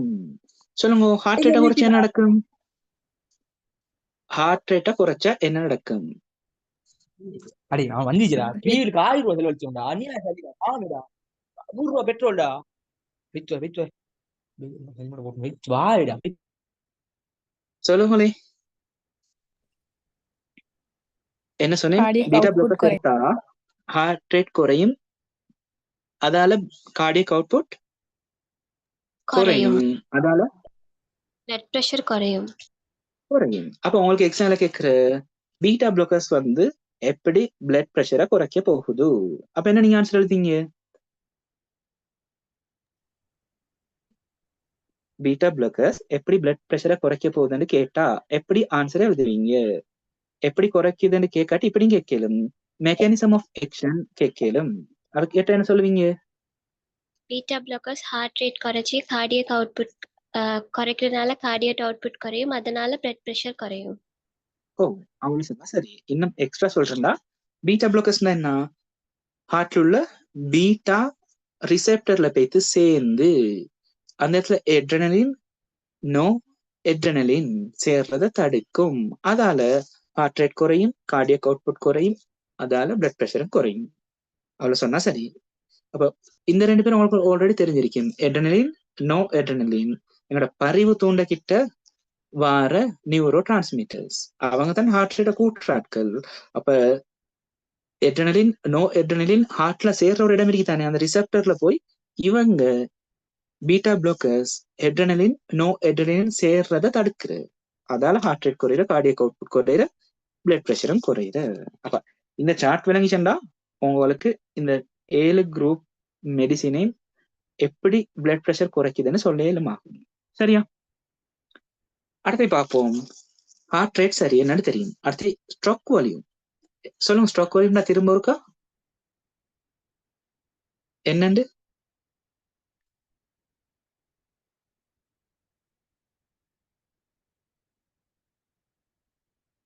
சொல்லுங்க, ஸ்ட்ரோக் வால்யூம்டா என்னண்டு திரும்ப இருக்கா? இதயம் ஒரு தடவை சுருங்கும் போது வெளியேறும் குறிப்பிட்ட அளவு. ஒரு நிமிஷத்துல ஹார்ட்டால பம்ப் பண்ற பிளட்டோட வால்யூம். நீங்க மறுவாக்குள்ள சொல்ற. ஸ்ட்ரோக் வால்யூம்டா ஒரு தடவை. கார்டியக் அவுட்புட்னா என்னதான் என்ன? ஒரு நிமிடம். குறைக்க கூடாது. அப்ப ஸ்ட்ரோக் வால்யூம்டா ஹார்ட்ல இருந்து ஹார்ட் ஒரு தடவை துடிக்க கிட்ட, ஹார்ட்ல உள்ள வென்ட்ரிகல்ஸ் ஒரு தடவை சுருங்க கிட்ட இதயத்துல வச்சு போற குறிப்பிட்ட அளவு. இங்கன்னா ஒரு தடவை கார்டியக் அவுட்புட்னா தான் நீங்க என்ன சொல்லணும்? ஒரு நிமிடம். சொல்ற கிளியரா? திரும்ப சொல்லுங்க. ஸ்ட்ரோக் வால்யூம்டா ஒரு தடவை ஹார்ட் பீட் ஆக கிட்ட ஹார்ட்ல இருந்து பம்ப் பண்ற பிளட் வால்யூம் தான் ஸ்ட்ரோக் வால்யூம்னு சொல்ற. கார்டியக் அவுட்புட்னா ஒரு நிமிஷத்துல ஒரு மினிட்ல ஹார்ட்ல இருந்து டோட்டலா எவ்வளவு பிளட் பம்ப் பண்ணப்படுது அதான் கார்டியக் அவுட்புட். சொல்ற கிளியரா?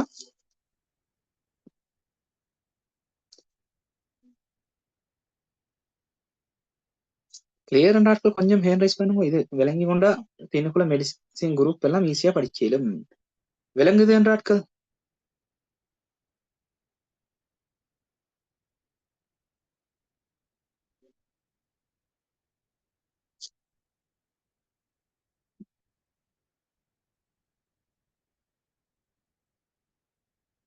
பாதி பேருக்கு தான் விளங்கி இருக்கு அப்படின்னா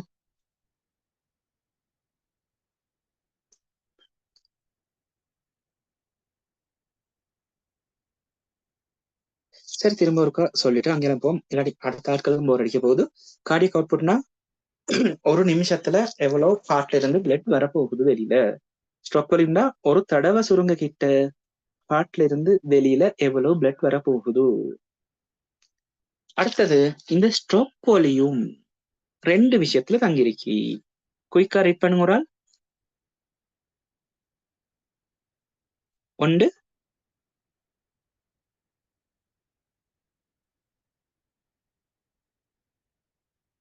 வீனஸ். குயிக்கா ரைட் பண்ணுங்க ஒரு ஆள். venous return contractility. சொல்லுங்க. வீனஸ் ரிட்டர்ன் என்ன, கான்ட்ராக்டிலிட்டின்னு என்ன?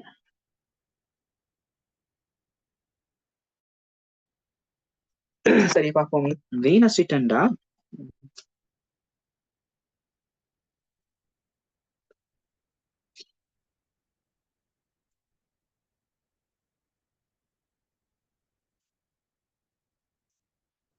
சரிதானே? சும்மா சொல்லுங்க. இங்கே ஒரு பெலூன் இருக்கு, 2 பெலூன் இருக்கு, ரெண்டும் ஒரே சைஸ் பெலூன். ஆனா நீங்க என்ன விஷயம்டா, ரெண்டுலையும் வித்தியாசமான அளவு தண்ணி நிரப்பி வச்சிருக்கிறீங்க. ரெண்டும் ஒரே சைஸ் பெலூன் தான், ஆனா வித்தியாசமான அளவு தண்ணி நிரப்பி வச்சிருக்கிறீங்க. இதுல சொல்லுமே 50 மில்லி லிட்டர், இதுல 100 மில்லி லிட்டர் தண்ணியை நிரப்பி வச்சிருக்கு. இப்ப இது ரெண்டையும் ஒரு தடவை அமுக்குறீங்க, சரியா? ப்ரெஸ் பண்றீங்க, அமுக்குறீங்க. சொல்லுங்க, அப்ப என்ன நடக்கும்? ரெண்டுலையும் இந்த வாய் வழியா தண்ணி வெளியில வரப்போகுது. சொல்லுங்க, எதுல கூட தண்ணி வெளியில வரும்? ஏயோ பி?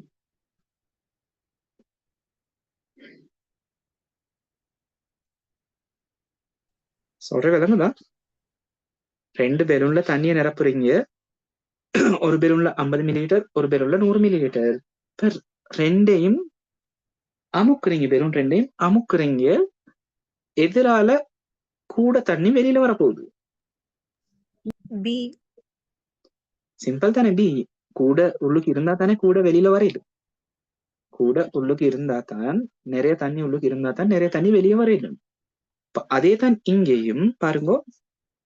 ஹார்ட்ல நிறைய பிளட் இருந்தா ஒரு தடவை பீட்டாக கிட்ட கூடுதலான அளவு பிளட் வெளியில வருமா? குறையாரிக்க கிட்ட கூடுதலான அளவு பிளட் வெளியில வருமா? கூடுதலா இருக்கு. அத சொல்லுங்க. ஹார்ட்டுக்கு பிளட் சப்ளை பண்றாள், இல்லாட்டி ஹார்ட்ல பிளட் நிறைக்கிற எங்கால? ஹார்ட்டுக்கு எங்கால பிளட் வருது? அதுக்குதான் anatomy படிச்சோம். ஹார்ட்ல வச்சு போடுற 2 பேர் ஹார்ட்டுக்கு வாரது. Very good. ஒன்று சுப்பீரியர் வேனா காவால வச்சு, அடுத்தது inferior vena cava. இன்ஃபீரியர் வேனா கேவா. அதுல வச்சு வார பிளட்டுக்கு தான் நாங்க என்ன சொல்றோம்னா, ரெண்டுமே வெயின் தானே. இப்ப அதை நான் சொல்றேன் வீனஸ் ரிட்டர்ன். சொல்லுங்க. வீனஸ் ரிட்டன்டா சுப்பீரியர் வேனா கேவா இன்ஃபீரியர் வேனா கேவாவால எவ்வளவு பிளட் வந்து ஹார்ட்ட சேருது. சரியா? அது ஆளுக்கால் மாறிடும். சரி, இப்ப சும்மா சொல்லுவோம், ஒத்தர்ல 2 லிட்டர் வந்து சேருது வீனஸ் ரிட்டன்ல. ஒரு ஆள்ட 3 லிட்டர் வந்து சேருதுண்டா யார்ட ஸ்ட்ரோக் வால்யூம் கூடுதலா இருக்கு?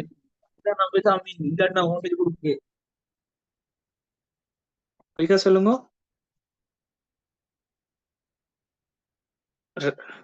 2 லிட்டர் உள்ள ஹார்ட்ல வச்சு வார பிளட் அளவு கூடுதலா இருக்குமா?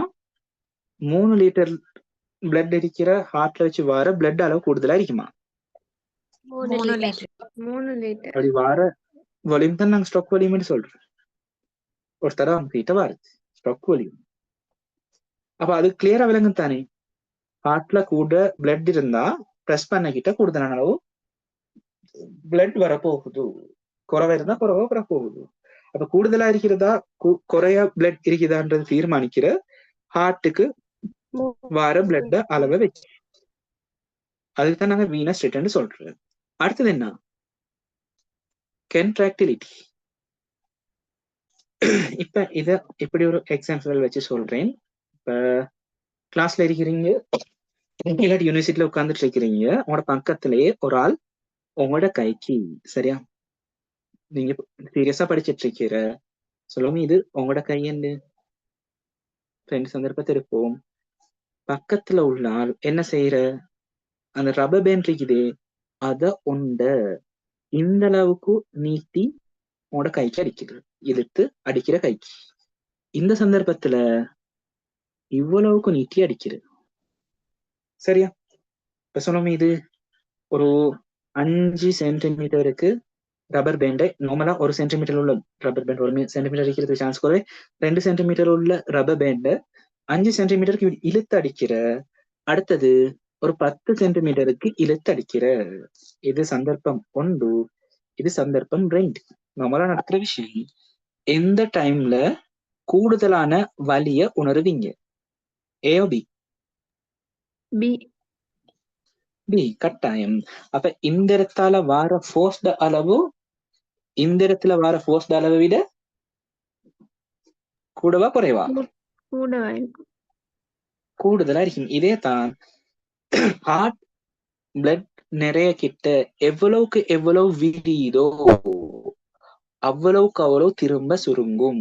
ஏண்டா இழுபடுற அளவுக்கு ஏற்ப திரும்ப சுருங்கும். அப்ப அந்த இடத்துல வர ஃபோர்ஸ்ட அளவு கூட. அப்ப சொல்லுங்க, கன்ட்ராக்டிலிட்டி கூடினா ஸ்ட்ரோக் வால்யூம்க்கு என்ன நடக்கு? நார்மலா இருக்கிறத விட ஹார்ட் நல்லா விரிஞ்சிருக்கேன்டா, திரும்ப நல்லா என்ன செய்யறதுக்கு சான்ஸ் இருக்கு? சுருங்குறதுக்கு சான்ஸ் இருக்கு. அப்ப சொல்லுங்க, கன்ட்ராக்டிலிட்டி கூடினா ஸ்ட்ரோக் வால்யூம் என்ன நடக்கும்? கூடும். கூடும். கார்டியக் அவுட்புட் கூடும். பிளட் பிரஷர் கூடும். இப்ப நீங்க படிக்கிற கல்சியம் சேனல் பிளாக்கர்ஸ், சரியா? இவங்க என்ன செய்யும்?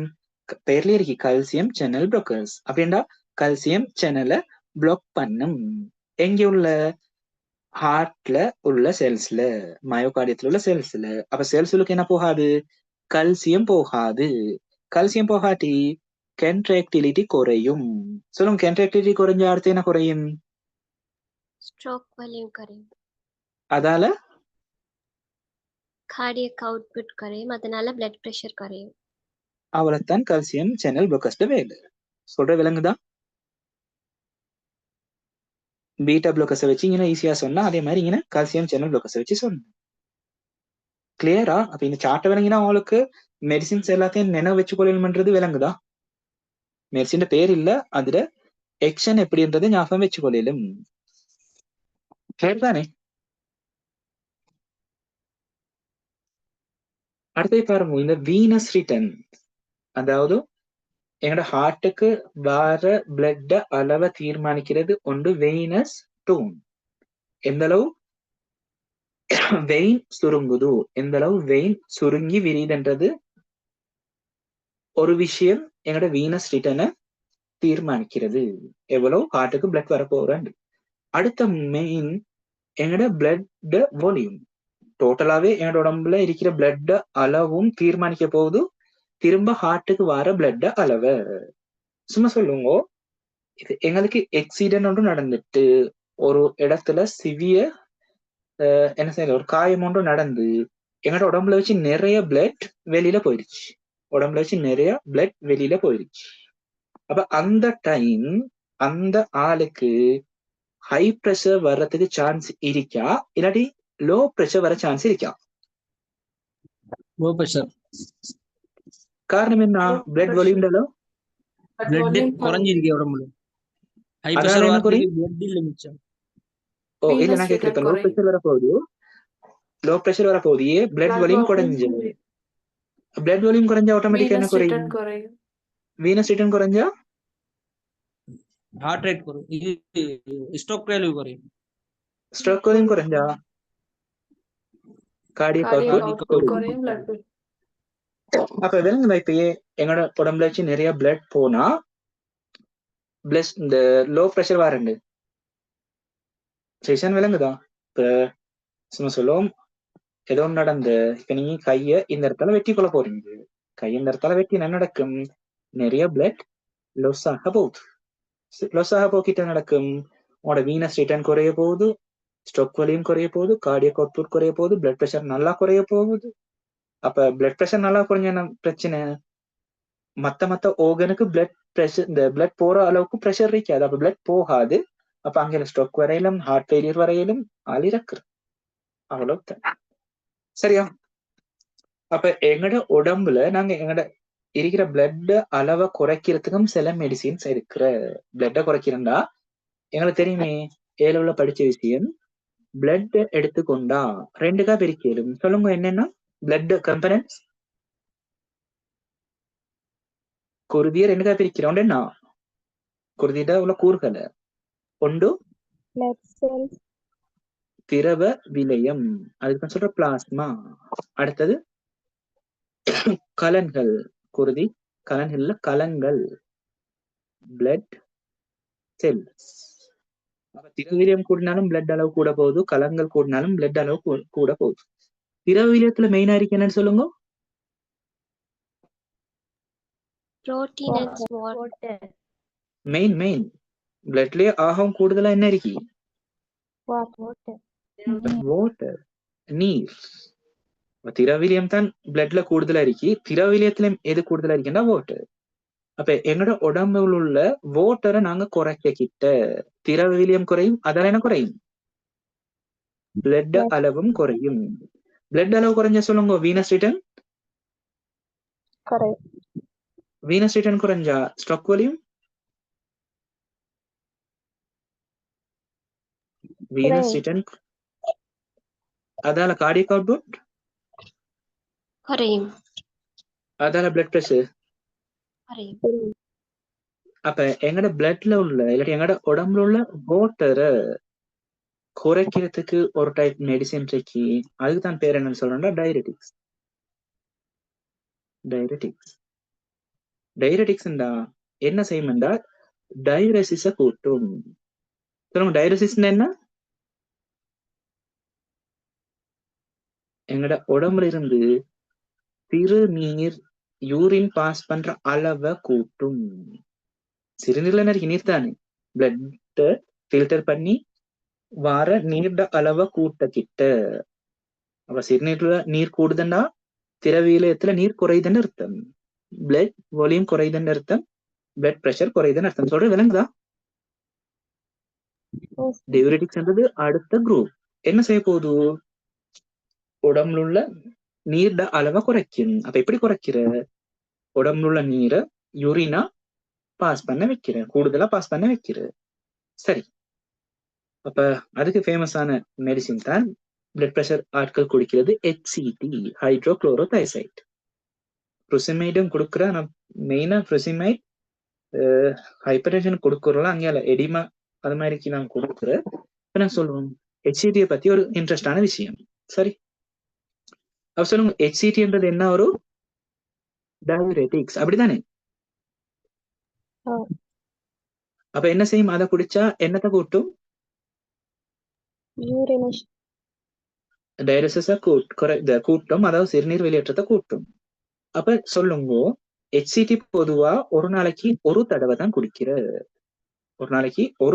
குடிக்கணும். சரியா? ஏன்னா அதுல ஹாஃப் லைஃப் கூட, ஒரு நாளைக்கு ஒரு தடவை குடிச்சா போதும். அப்ப இந்த HCTய நீங்க எப்ப பேஷண்ட்டுக்கு கொடுப்பீங்க? காலையிலயா, பகல்லையா, இரவையிலையா? ஒரு நாளைக்கு எப்ப குடிச்சாலும் போதும். ஒரு நாளைக்கு ஒரு தடவை எப்ப குடிச்சாலும் போதும். நீங்க காலையில குடுப்பீங்களா, பகல்ல குடுப்பீங்களா, இரவுல குடுப்பீங்களா? காலையில. ஏன் பகல்ல, இரவுல கொடுக்கப்படாது?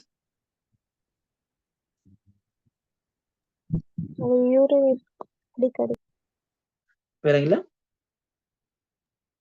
அடிக்கடி யூரின் பாஸ் பண்ண வேண்டியது. Very good. அப்ப நீங்க இரவுல குடுத்தா, அவர் இரவுல குடிச்சா விடிய விடிய இரவு ஃபுல்லா அவருக்கு யூரின் பாஸ் பண்ண தேவை வரப்போகுது. அப்ப அவரது தூக்கம் உடைய போகுது. சரியா? அப்ப தூக்கம் உடையறதால திரும்ப பிரஷர் கூடும், குறையாது, இன்னும் கூட பாக்குது. அப்ப பாருங்க, அதுதான் நான் சொன்னேன், ஹார்ட்வேர மாதிரி நீங்க 1:1 HCTல எழுதி கொடுத்தா போதா? அப்ப பேஷண்ட் இத இரவைக்கு குடிச்சா என்ன நடக்கும்? சரியா? 2 நாள் குடிச்சு பாக்கிட்டேன்னா நைட் ஃபுல்லா தூக்கம் போவதில்லை, நைட் அடிக்கடி யூரின் பாஸ் பண்ண தேவை வருது. அப்ப இந்த மெடிசினையும் குடிக்காம இருப்போம்னா அந்த மெடிசின் அப்படியே ஒதுக்கியாச்சு. அப்ப பிரஷர் கண்ட்ரோல் ஆகாது. இப்ப இதுதான் குட் பிராக்டிஸ் என்ற. சரியா? கட்டாயம் குட் பிராக்டிஸ நீங்க மெயின்டைன் பண்ணணும். அப்படின்னா தேவையான நாலேஜ் நீங்க பேஷண்ட்டுக்கு கொடுக்கணும். சரிதான்? இப்ப வாங்க ஒவ்வொரு குரூப்பா படிப்போம். சரி, இந்த சார்ட் கிளியரா விளங்கினதா? ஒன்று சொல்ல இல்லையே. எதை சொல்ல இல்ல? குயிக்கா சொல்லுங்க. இந்த சார்ட்ல நான் எதை சொல்ல இல்ல? டோட்டல் பெரிஃபெரல் ரெசிஸ்டன்ஸ் சொல்ல இல்ல. கார்டியக் அவுட்புட்டை பத்தி தான் இவ்வளவும் கதைச்சு. டோட்டல் பெரிஃபெரல் ரெசிஸ்டன்ஸ்ன்றது குருதி கலன்களுக்குள்ளுக்கு போக கிட்ட கலன்களால தடுக்கிறதுக்கு வழங்குற ஃபோர்ஸ். சரியா? அப்படி சொல்றதை விட ஒரு எக்ஸாம்பிளுக்கு ஈஸியா சொல்லுவோமே. சொல்லுவோம், இந்த அளவு குகை ஒன்று இருக்கு. சரியா? நீங்க சொல்லுவோம், நீங்க இந்த அளவு சைஸ் ஆள். சரி, இந்த அளவு குகை ஒன்று இருக்கு, இந்த அளவு குகை ஒன்று இருக்கு. எதுல பூந்து போறது ஈஸி? ஏல. பீட ஏன் கஷ்டம்?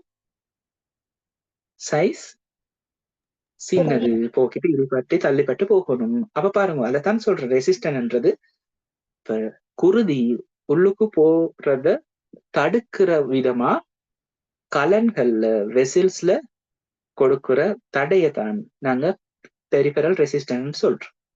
சொல்லுங்க, பெரிஃபெரல் ரெசிஸ்டன்ஸ் கூடினா போற பிளட் அளவு கூடுமா குறையுமா? பிரஷர் கூடும். டோட்டல் பெரிஃபெரல் ரெசிஸ்டன்ஸ் கூடகிட்ட பிளட் பிரஷரும் கூடும். சரி, போவோம்னா பார்த்துட்டு வருவோம். குயிக் ஒரு ரீட் பண்ணுங்க இந்த ஸ்லைடு. இவ்வளவு பார்த்தது தான் இருக்கீங்க, புதுசா ஒன்றும் இல்லை.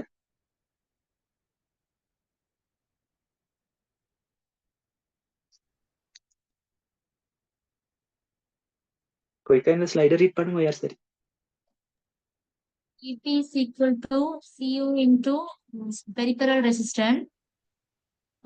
CO is equal to stroke volume into heart rate. CO is equal to the amount of blood pumped out of the heart per minute. Peripheral resistance is equal to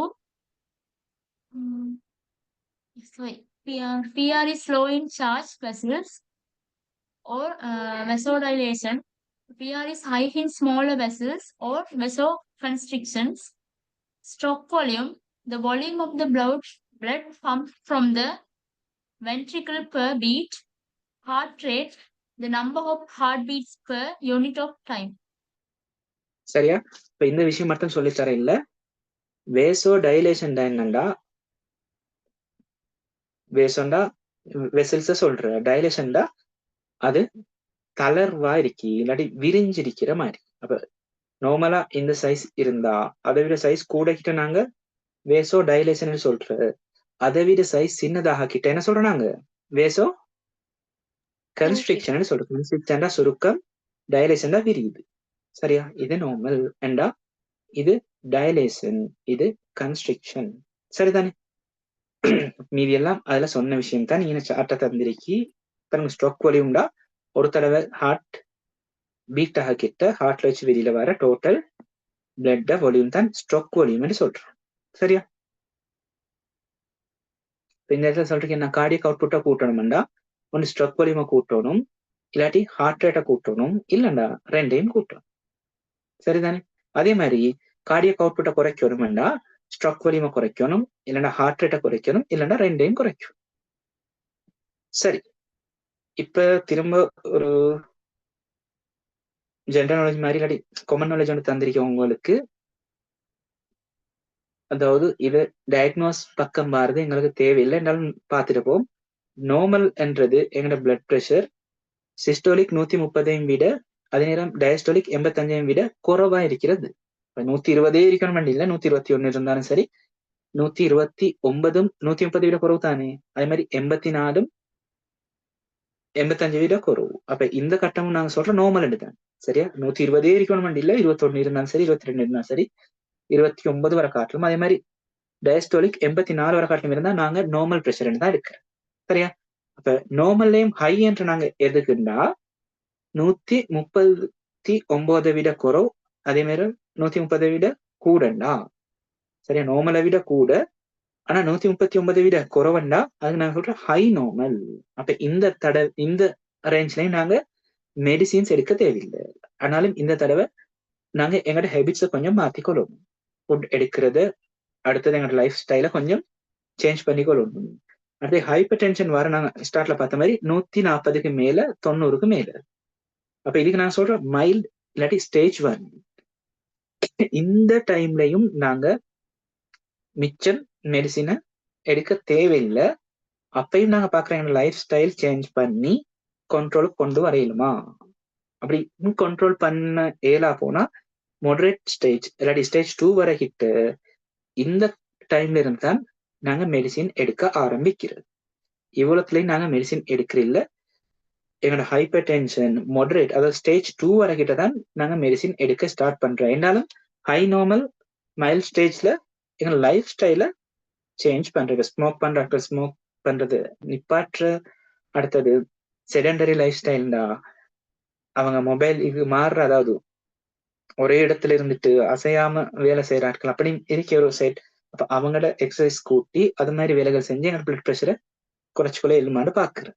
அப்படி ஏலாண்டா மொடரேட் ஆகினா அதுக்கு பிறகுதான் நாங்க மெடிசின் எடுக்க ஆரம்பிக்கிறது. அடுத்து severe ஸ்டேஜ்ன்றது 180க்கும் 209க்கும் இடையில systolic, அடுத்து diastolic 110 119க்கும் இடையில. இதெல்லாம் நீங்க இந்த மெமரைஸ் பண்ண தேவையில்லை, ஒரு எக்ஸ்ட்ரா நாலேஜுக்கு போட்டிருக்கு. அடுத்து வெரி சிவியர்ன்றது 210 விட கூட சிஸ்டோலிக், 120 விட கூட டயஸ்டோலிக். சரிதானே? மெலிக்னன்ட்ன்றது எங்களோட உயிரையும் போக்கியலும் எப்பண்டா சிஸ்டோலிக் 200 விட கூட, டயஸ்டோலிக் 140 விட கூட அடிக்கிற சந்தர்ப்பங்கள்ல. அடுத்து பாருங்க செகண்டரி கோர்சஸ் தந்திருக்கு. பிளட் ப்ரெஷரால, ஹை பிளட் ப்ரெஷரால எங்களுக்கு என்னென்ன பக்க விளைவுகள் வரையிலும் இது இருக்கிறதால அடுத்தடுத்து என்ன டிசீஸ் கண்டிஷன் வரையணும்டா ஸ்டார்ட்ல சொன்ன ஸ்ட்ரோக். அப்ப பிரெயின்ல ஒரு ப்ரெஷர் கூட்டுறா நாடிகளுக்கு ப்ரெஷர் கூட கிட்ட, நாடின்றது சும்மா பெலூன் மாதிரி தான், ஓரளவு விட ப்ரெஷர் கூட கிட்ட வெடிக்க பார்க்கும். நாங்க காத்து ஊதி ஊதி தண்ணி நரைச்சு போற பெலூனுக்கும் ஓரளவுக்கு மேல அதுக்கு விரியலா என்ன நடக்கும், அந்த இடத்துல உடையும், சரியா வெடிக்கும். அதே மாதிரி நாடியும் இல்லாட்டி மயர்த்துளை குழாய்களும் வெடிக்கலும் ஓரளவை விட ப்ரெஷர் கூட கிட்ட. அப்ப அப்படி பிரெயின்ல வெடிச்சு அந்த இடத்துல பிளட் கசிஞ்சு வர கண்டிஷனுக்கு தான் நாங்க என்ன சொல்ல போறோம், ஸ்ட்ரோக் சொல்ல போறோம். இதே மாதிரி என்னோட கண்லையும் மிச்சம் சின்ன மயர்த்துளை குழாய்கள் தான் இருக்கு. அப்ப பிளட் ப்ரெஷர் கூட கிட்ட அதுவும் வெடிச்சு அந்த இடத்துலயும் பிளட் லீக் ஆகி எங்களோட விஷன் லொஸ் ஆகி நம் பார்வை இல்லாம போகிடும். சரி, அதான் பிளட் ப்ரெஷர் கூட கிட்ட கண்ணுக்கும் கிட்னிக்கும் பிரச்சனைன்னு சொல்லுவாங்க. ஏன்டா கண்ணுல கிட்னில எல்லாம் மிச்சம் மெல்லிய சின்ன மயர்த்துளை குழாய்கள் இருக்கு. நல்ல பிளட் ப்ரெஷர் கூட கிட்ட வெடிக்கிறதுக்கு சான்சஸ் இருக்கு. அப்ப கிட்னி ஃபெயிலியர், விஷன் லாஸ் வரதுக்கு சான்சஸ் இருக்கு பிளட் ப்ரெஷர் கூட கிட்ட.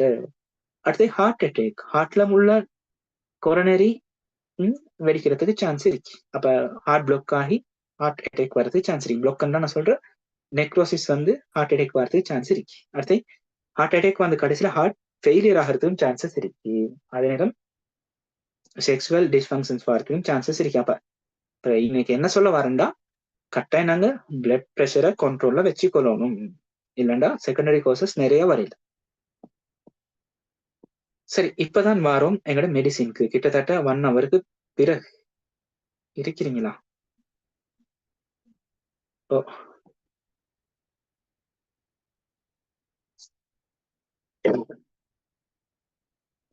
கால்சியம் சேனல் பிளாக்கர்ஸ் எக்ஷனை கட்டாயம் திருப்பி சொல்லுவோம். ஏன்னா ஏன் திரும்ப ஒவ்வொன்றா பார்க்க போறேன்.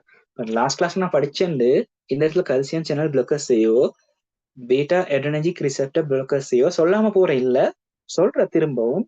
ஆனா அதுல சான்ஸ் யாருக்குண்டா லாஸ்ட் கிளாஸையும் படிச்சு திரும்பவும் பார்த்துள்ள ஆட்களுக்கு ஒரு எக்ஸ்ட்ரா பெனிஃபிட்டா இருக்க போகுது.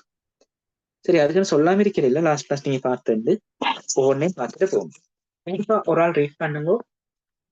Anti hypertensive drug classes.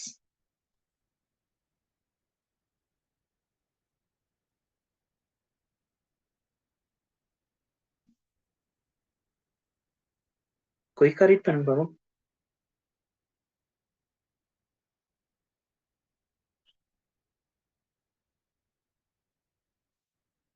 இல்லாட்டி சிம்னா மிஸ் மாதிரி ஒரு ஆளை நம்பரை பாயிண்ட் பண்ணி சொல்ல வரும்.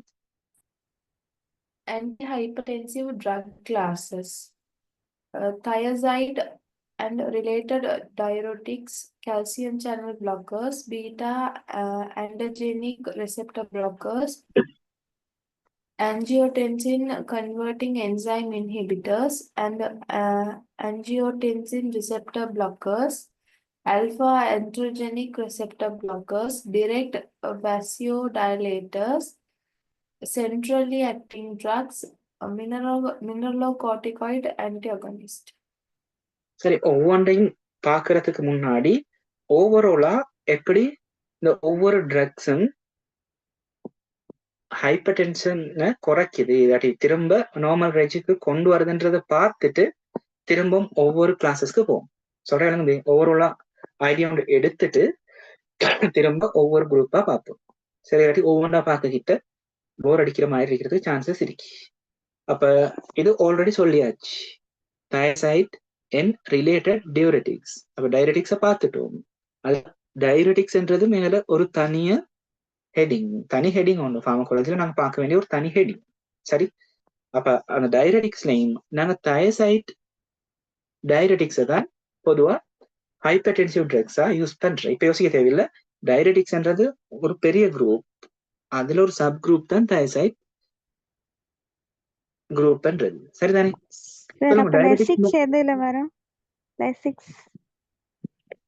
லெசிக்ஸ்ன்றது லொசாட்டன் பொட்டாசியத்தை சொல்றீங்களா? இல்லண்டா அடுத்தது கிளிக்லசைட் இல்லையா? கிளிக்லசைட்ன்றது டயபெட்டிக் மெடிசின். சாப்பாட்டுக்கு முன்னுக்கு காலையிலும் இரவிலையும் குடிக்கிறதானே சொல்றீங்க? ஓ, லெசிக்ஸ் தானே. அதுட லெசிக்ஸ்ன்றது பிரெயின் நேம். லெசிக் ஜெனரிக் நேம் தான் வந்துட்டு கிளிக்லசைட். ஒருக்க சர்ச் பண்ணி பாருங்க. அப்படி இருந்து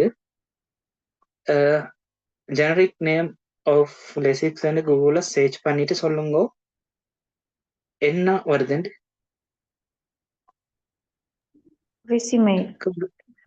ஃப்ருசிமைடா? ஃப்ருசிமைடு என்ன வருது? லெசிக்ஸ்க்கு ஃப்ருசிமைடு வருது. அப்படியா? சரியா? அப்ப கண்ட எங்களுக்கும் பிரெயின் நேம் பழக்கம் இல்லை, ஏன்னா ஹாஸ்பிட்டல்ல ஃபுல்லாவே ஜெனரிக் நேம் தான் யூஸ் பண்றப்ப ஏன்னா ஃப்ருசிமைடு என்னதான் எங்களுக்கு தெரியும், அது பிரச்சனை இல்லை. ஆனா மற்றது எக்ஸாமுக்கும் ஒரு நாளும் அவங்க லெசிக்ஸ் கேட்கறல ஃப்ருசிமைட் தான் தருவாங்க. சரியா? ஃப்ரெசிமேட்ன்றதும் ஒரு டயரெட்டிக்ஸ் தான். ஆனா மெயினா நாங்க இவரை ஆன்டி ஹைப்பர்டென்சிவ் பர்பஸ்க்கு யூஸ் பண்றே குறவு. எடிமாக்கு மாதிரி தான் ஃப்ரெசிமேட்டை யூஸ் பண்றேன். ஏன்னா இவர் சரியான போட்டன்டா எப்படி சொல்றேன், தயவுசெய்து சும்மா சொல்லுவேன், ஒரு நாளைக்கு 2 liters எக்ஸ்ட்ரா யூரினா அனுப்பக்கிட்ட ஃப்ரெசிமேட் வந்து 5 liter அனுப்பு. சரியா? இவரும் சரியான போட்டன் கூட, போட்டன் தான் சொல்றேன், போட்டன் கூட, சரிதானே? போட்டன் இல்லை, இன்னொரு நல்ல நேம் ஒன்று வார, ஸ்ட்ராங் டயரெட்டிக்ஸ்ன்னு சொல்லையிலும் சரியான நேம் எனக்கு வருது இல்லை சொல்றேன். இப்ப டைரக்ட்ஸ் பார்க்க கிட்ட பார்ப்போம். இவர் வந்துட்டு தயசைட்ஸை விட கூட ஆக்டிவா கூட யூரினை பாஸ் பண்ண வைக்கும். சரி, அப்ப ஹைப்பர்டென்ஷன் நல்லா கூடண்டா ஃப்ரெசிமைடுக்கு போகலும், இல்லைண்டா பொதுவா HCT தான் கொடுப்பாங்க, ஹைட்ரோக்ளோரோ தயசைட். சரி, இப்ப நல்லாவே ஹைப்பர்டென்ஷன் கூடண்டா எங்களுக்கு ஃப்ரெசிமைடை யூஸ் பண்ணலும், ஏன்டா அவர் கூடுதலா இன்னும் யூரினை பாஸ் பண்ண வைக்கும். அப்படின்னா ஹார்ட் ஃபெயிலியர் பேஷண்ட் ஆவாங்க. ஹார்ட் ஃபெயிலியர், அடுத்தது எடிமா, பல்மினரி எடிமா. அப்ப ஹார்ட்ல மாற்றம் இல்ல, லங்ஸ்லயும் சில நாட்களுக்கு எடிமா ஃபார்ம் ஆகிறதுக்கு சான்ஸ் இருக்கு. எடிமா ஃபார்ம் ஆன என்ன நடக்கும்டா, அவங்களுக்கு சுவாசிக்க கஷ்டமா இருக்க போகுது. சுவாசிக்க கஷ்டமான அதே நேரம் எடுக்கிற ஆக்சிஜன் அளவு, வெளியேற்ற CO2 அளவும் குறைய போகுது. அந்த டைமுக்கும் நாங்க ஃப்ரெசிமைட் எடுக்கிறோம். எடிமா தான் மெயின். அதே நேரம் ஹைப்பர் டென்ஷனும் எடுக்க ஏலாண்டு இல்ல, ஹைப்பர் டென்ஷன் நல்லா கூடண்டா ஃப்ரெசிமைடோ கொடுக்கிறது. ஃப்ரெசிமைடோ HCTO ரெண்டுமே காலையில தான் கொடுப்பாங்க, ஏன்னா டயரெட்டிக்ஸ் என்றதால. சரி சொல்லுங்க, HCT இல்லாட்டி இந்த ஃப்ரெசிமைட் இல்ல, சரி ஒன்றும் தேவையில்லை, டயூரெட்டிக்ஸ் எப்படி எங்களோட ஹை ப்ரெஷரை குறைக்கும்? சார் தயசைட்னு சொல்றது ஒரு மெடிசினா இல்லாட்டி ஒரு கிளாஸ் ஒன்று, அப்ப மெடிசினுக்கு அது கொடுக்கலுமா? தயசைடு கிட்ட இதுக்கு எக்ஸாம்பிள் வர்றது ஹைட்ரோக்ளோரோ தயசைடு. இது மெடிசின், இது கிளாஸ். இதுமே இல்ல ஹைட்ரோக்ளோரோ தயசைடுன்றது ஜெனரிக் நேம். உங்களுக்கு இந்த டியூப்ல வாரது அவ்வளவுமே ஜெனரிக் நேம் தான். ஒரு பிரெயின் நேம் சரி சொல்லி தார இல்ல, ஏண்டா பிரெயின் நேம் எக்ஸாம்ல கேட்டு வார இல்ல, விளங்குதோ? ஓகே. இந்த HCTன்றது வந்து பிராண்ட் நேம் தானே? இல்ல ஹைட்ரோக்ளோரோ தயசைடு அது ஜெனரிக் நேம். ஓகே சரியா? உங்க எக்ஸாம்ல எந்த இடத்துல நீங்க காண மாட்டீங்க ஒரு பிரெயின் நேம். சரியா? இப்ப 2 yearsக்கு மேல ஹாஸ்பிட்டல்ல இருந்தும் எங்களுக்கும் எந்த நேம் தெரியாண்டா பிரெயின் நேம் தெரியும். அப்ப பிரெயின் நேம் நீங்க பழகணும்னா கட்டாயம் ஒரு ஃபார்மசிக்கு போய் தான் எக்ஸ்பீரியன்ஸ் வந்து எடுக்கணும். ஆனா எக்ஸாம் பாஸ் பண்றதுக்கு அந்த எக்ஸ்பீரியன்ஸ் எடுக்கணுமான்னு கேட்டா இல்லை. நீங்க சொல்லுமே இந்த கோர்ஸை செஞ்சு முடிக்கிட்டு லைசன்ஸ் கிடைக்க போகுது.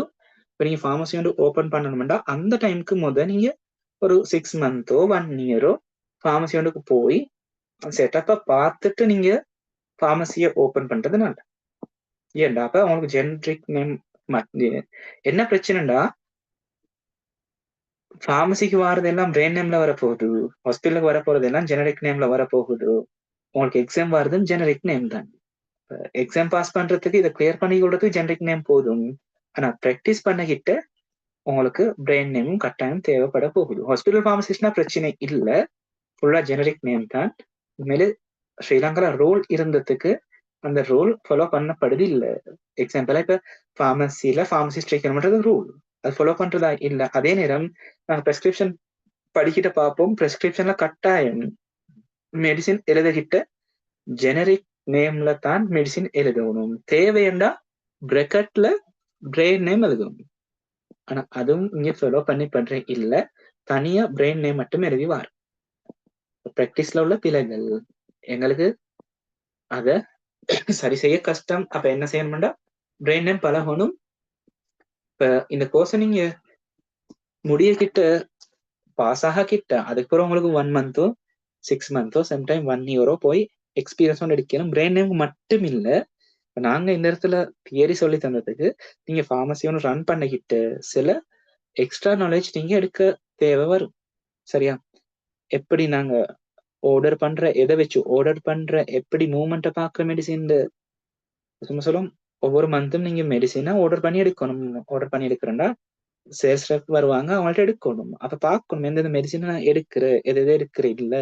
அப்ப அதே இது எப்படி பாக்குறேன்டா மூவ்மெண்ட்டை பாக்குற மெடிசினை மூவ்மெண்ட்டை பாக்குற. அதே நேரம் எந்தெந்த மெடிசினுக்கு நான் கூடுதல் முக்கியத்துவம் கொடுக்கணும், எது எது குறைவா எடுக்கணும், அது எல்லாம் அங்க இருந்தா தான் உங்களுக்கு ஐடியா ஒன்று வரும். அது இந்த கோர்ஸ்லயோ எக்ஸாம்லயோ கேட்க போறில்ல, அது பிராக்டிக்கல் விஷயம். சரி சரி, இப்ப சொல்லுங்களேன், டயபெட்டிக்ஸ் எப்படி எங்களோட பிளட் ப்ரெஷரை குறைக்கும்? பிளட்ல இருக்கிற வாட்டர் லெவல சேஞ்ச் ஆகும். யூரினேஷனை கூட்டமா குறைக்குமா? கூட்டும். அதால பாடியில் உள்ள வாட்டரோட அளவு குறையும். அதால பிளட் வால்யூம் குறையும். அதால வீனஸ் ரிட்டர்ன் அதால ஸ்ட்ரோக் வால்யூம் அதால கார்டியக் அவுட்புட் குறைஞ்சி பிளட் ப்ரெஷர் குறையும். உண்மையில அவ்வளவு நீங்க சொல்ல தேவையில்லை. ஏன்னா பிளட் வால்யூம் குறையும், அதால கார்டியக் அவுட்புட் குறையும், பிளட் ப்ரெஷர் குறையும் சொன்னாலே போதும். இல்லாட்டி பிளட் வால்யூம் குறையும், அதால பிளட் ப்ரெஷர் குறையும் சொன்னாலே போதும். உங்களுக்கு விளங்கி கொள்றதுதான் அவ்வளவு டீட்டெயிலா சொல்லித்தாரு. விளங்கி கொண்ட எக்ஸாம் எப்படியும் செய்யலாம். சரி, அப்ப தைசைட் சரி, இல்லாட்டி டயபெட்டிக் சரி. அடுத்து கால்சியம் சேனல் ப்ளோக்கர்ஸ் சொல்லுங்க.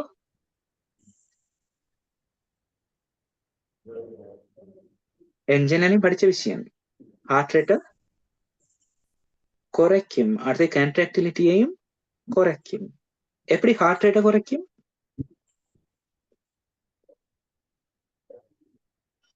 கால்சியம் சேனல் ப்ளோக்கர்ஸ் 3 வேலையை மெயினா செய்யும்.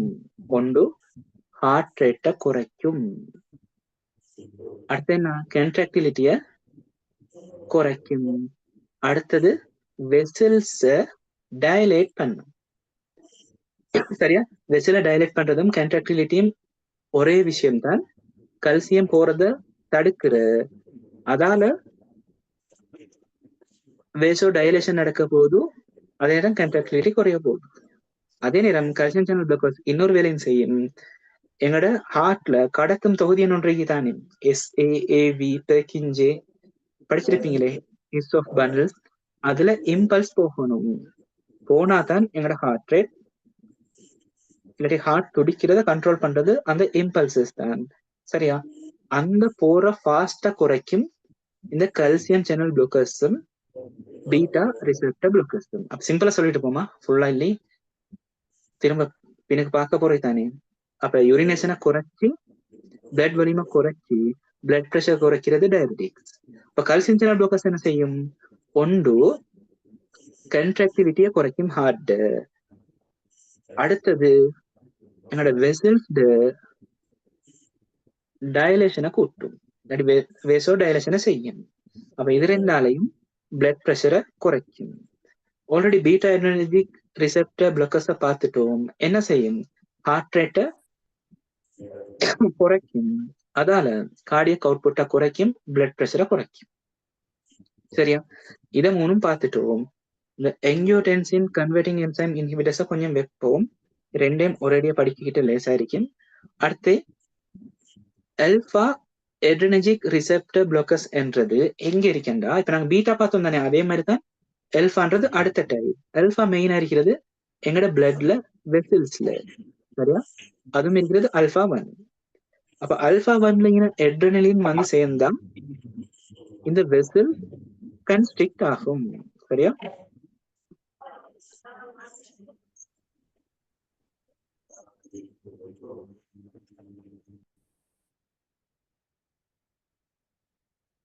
சரி, குயிக்கா பார்ப்போமா.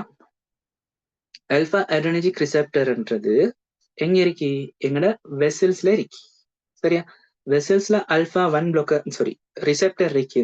இதுல எட்ரினலின் இல்லாட்டி நோ எட்ரினலின் வந்து சேர்ந்தா இந்த வெசல் சுருங்கும், கன்ஸ்ட்ரிக்ட் ஆகும்.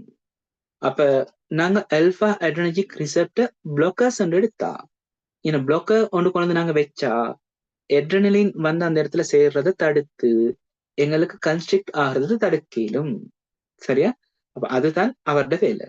அப்ப பெரிஃபரல் ரெசிஸ்டன்ஸை குறைக்கும், என் நாடிய நாளத்தை டைலேட் பண்றதால. அதான் ஆல்பா அட்ரினர்ஜிக் ரிசெப்டர் பிளாக்கர்ஸ்ட வேலை.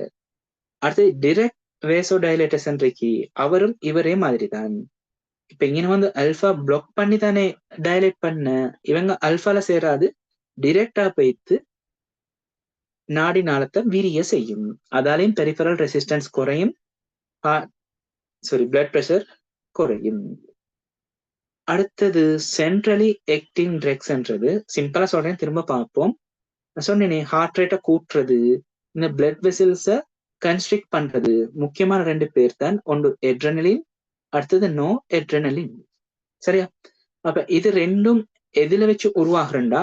டோப்பால வச்சு உருவாகிறது. டோபமைன்ல வச்சு உருவாகிறதான் எட்ரெனலின், நோ எட்ரெனலின். சரியா? அப்ப சென்ட்ரலி ஆக்டிங் ட்ரக்ஸ்ன்றது என்னன்னா, இந்த எட்ரெனலினும் நோ எட்ரெனலின் உண்டாகிறத தடுக்கிற மெடிசின்ஸ். இப்ப இவங்க இருந்தா தானே குழப்பம், இவங்கள நல்லா குறைச்சி விட்ரு. எட்ரெனலின் நோ எட்ரெனலினை குறைச்சா அப்பயும் பிளட் பிரஷர் குறையும். ஏண்டா எட்ரெனலின் நோ எட்ரெனலின் இல்லா போக கிட்ட ஹார்ட் ரேட் குறையும், அதே நேரம் வேசோ டைலேஷன் நடக்கும். பாருங்க, இந்த இடத்துல நான் எட்ரெனலின் தானே சேர்றேன். எட்ரெனலின் இல்லைண்டா வேசோ டைலேஷன் நடக்கும், அதே மாதிரி ஹார்ட் ரேட் குறையும், அப்ப பெரிஃபரல் ரெசிஸ்டன்ஸும் குறையும், கார்டியக் அவுட்புட்டும் குறையும், பிளட் பிரஷரும் குறையும். அடுத்த கடைசி குரூப் மினரலோ கோர்டிகோய்டுன்றது என்டகோனிஸ்டா, எகோனிஸ்ட் இல்ல என்டகோனிஸ்ட். அப்படின்னா அதுவும் ரிசெப்டரை போய் பிளாக் பண்ற யாருடா? ஏடிஹெச்டு. ஏடிஹெச் தான் குருதியில இல்ல யூரின்ல நீர் போக கிட்ட திரும்ப நீரை மீள அகத்துறிஞ்சிற வேலையை செய்யறது இந்த ஏடிஹெச். சரியா? அப்ப அவரோட வேலைய தடுக்கிற, அதாவது இந்த இடத்துல போய் பிளாக் பண்ணி கொள்ற ஏடிஹெச் செய்யறாங்க, அவங்கதான் மினரலோ கோர்டிகோய்ட் என்டகோனிஸ்ட். அப்ப இந்த 8 குரூப்பை தான் நாங்க படிக்க இருக்கோம். இப்ப இப்படி ஃபாஸ்டா சொன்னது உங்களுக்கு பேர் இல்லாட்டியும் பரவாயில்லை, திரும்ப ஒவ்வொன்றா பார்க்கிட்ட கிளியர் ஆகும். குயிக்கா முதலாவது குரூப்பை மட்டும் பார்ப்போமா? கொஞ்சம் பேர் குறைஞ்சிட்டு இருக்கிற நாட்களோட ஐடியா என்ன? முதலாவது குரூப்பை மட்டும் பார்ப்போமா? டயபெட்டிக்ஸை மட்டும் ஆச்சு ஆல்ரெடி பார்த்துட்டோம், திரும்ப ஒருக்கா ரீட் பண்ணி பார்ப்போமா? ஓம் சார் பாப்போம். சரி, பார்ப்போம். அப்ப டயபெட்டிக்ஸ் அதுலயும் நாங்க இன்னைக்கு மெயினா தந்திருக்கிற மெக்கானிசம் ஆஃப் ஆக்ஷன் யாருண்டா? Thiazides. Thiazides, hydrochlorothiazide mechanism of action தான் தந்திருக்கு. இப்ப டயபெட்டிக்ஸ் எடுத்தா ஃப்ரெசிமைடும் வரத்தானே. அப்ப எல்லாம் சேரையும் ஒரே ஃபங்க்ஷன் தான், என்னது? யூரினேஷனை கூட்டுறது. ஆனா யூரினேஷனை கூட்டுற விதம் வித்தியாசப்படையிலும். இப்ப இந்த இடத்துல தந்திருக்கு HCT எப்படி யூரினேஷனை கூட்டும் என்று. சரியா? அப்ப இதுக்கு உங்களுக்கு நெஃப்ரோனை பத்தியும் தெரிய வேணும், அதாவது சிறுநீர் அகத்தி. அப்ப இங்கின கெப்சியூல் ரீக்க போகுது, லைட்டா ஒரு படம் வரைவோம். கலன் கோலம் இருக்குது, மேல இங்க போமனின் உரை இருக்குது. இங்க ஒரு சுருக்கம் ஒன்று இருக்கும், அண்மை மடிந்த சிறுகுழாய், அப்படியே என்லைன் இறங்கு தடம் ஏறு தடம் இருக்கும். அதுக்கு பிறகு செய்மை மடிந்த சிறுகுழாய் இருக்கும், அது பிறகு சேர்க்கம் கான் அப்படியே அங்கே போய் சேர்றதானே. அப்ப இந்த இடத்துலதான் ஃபில்டர் ஆகுறது. பிளட்ல உள்ள அவ்வளவும் இந்த இடத்துல ஃபில்டர் ஆகி போமனின் உரையில வந்து, சரி, போமன் கேப்சூல்ல வந்து இப்படியே கொஞ்சம் கொஞ்சமா போய் சேர்க்கும் காரங்க போயிட்டு அப்படியே சிறுநீரகத்துல வச்சே வெளியே போறதானே நடக்கிற. அப்ப நார்மலா அப்படி சிறுநீர் உருவாக கிட்ட எங்களோட உடம்புல இந்த சேமை மடிந்த சிறுகுழாயில திரும்ப என்ன செய்யறா? சோடியத்தையும் குளோரினையும் திரும்ப, சோடியம் பிளஸையும் குளோரின் மைனஸையும் திரும்ப உடம்பால அகத்துறிஞ்சு கொள்ளப்படுற. சரியா? இந்த இடத்துல அகத்துறிஞ்சு கொள்ளப்படுற சிறுநீரகத்துல சேமை மனித சிறுகுழாயில. அப்ப அப்படி அகத்துறிஞ்சப்படுறதுல என்ன பிரச்சனைண்டா, சோடியத்தையும் குளோரினையும் நாங்க அகத்துறிஞ்சா பின்ன காலையே நீரும் சேர்ந்து வார்.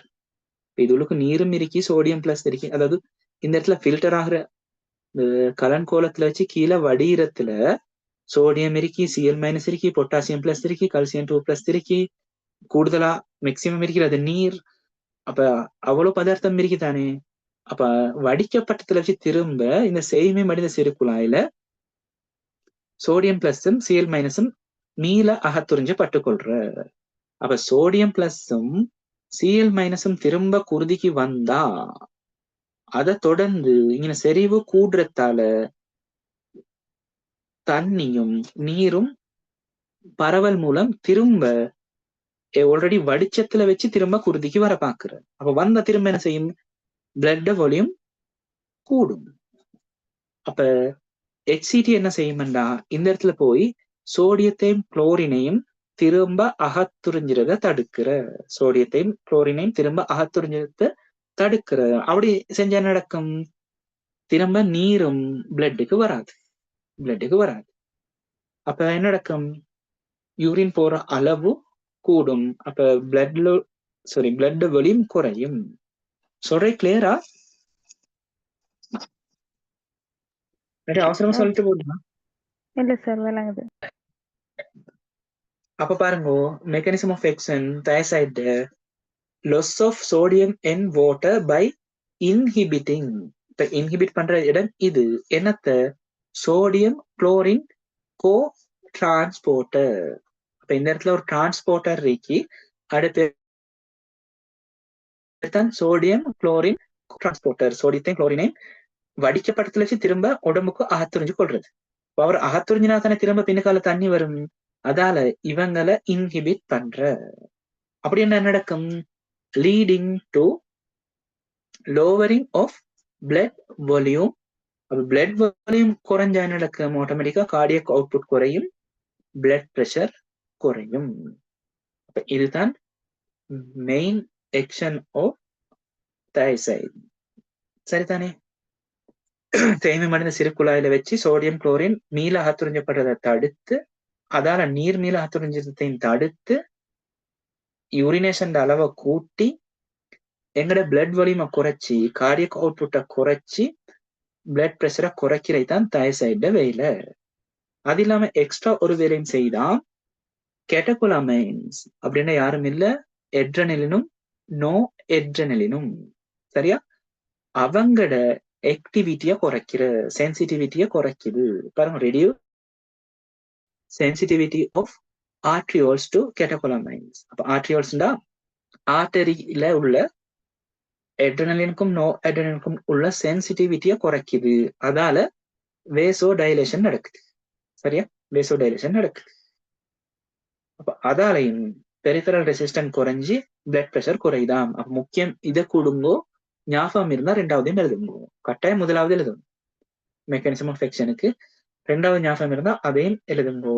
எக்ஸாம்பிள் ஹைட்ரோகுளோரோதைசைட், எண்டபமைட். சரியா? பொதுவா thiazide நிறைய முடியும். அப்படி இல்லாமையும் thiazide ரிலேட்டட் டயபெட்டிக்ஸ் இருக்குது. ஞாபகம் வச்சுக்கொள்ளுங்க. அடுத்து இண்டிகேஷன் பார்ப்போம். இண்டிகேஷன் எந்தெந்த கண்டிஷனுக்கு கொடுக்குற. முதலாவது நாங்க இப்ப படிக்கிற ஹைப்பர் டென்ஷன். அடுத்தது எடிமாக்கும். சரியா? எடிமாக்கும் டயபெட்டிக்ஸை நாங்க யூஸ் பண்றோம். குயிக்கா ரீட் பண்ணுங்க பார்ப்போம். இது யாராச்சும் இந்த ஸ்லைடு மட்டும்.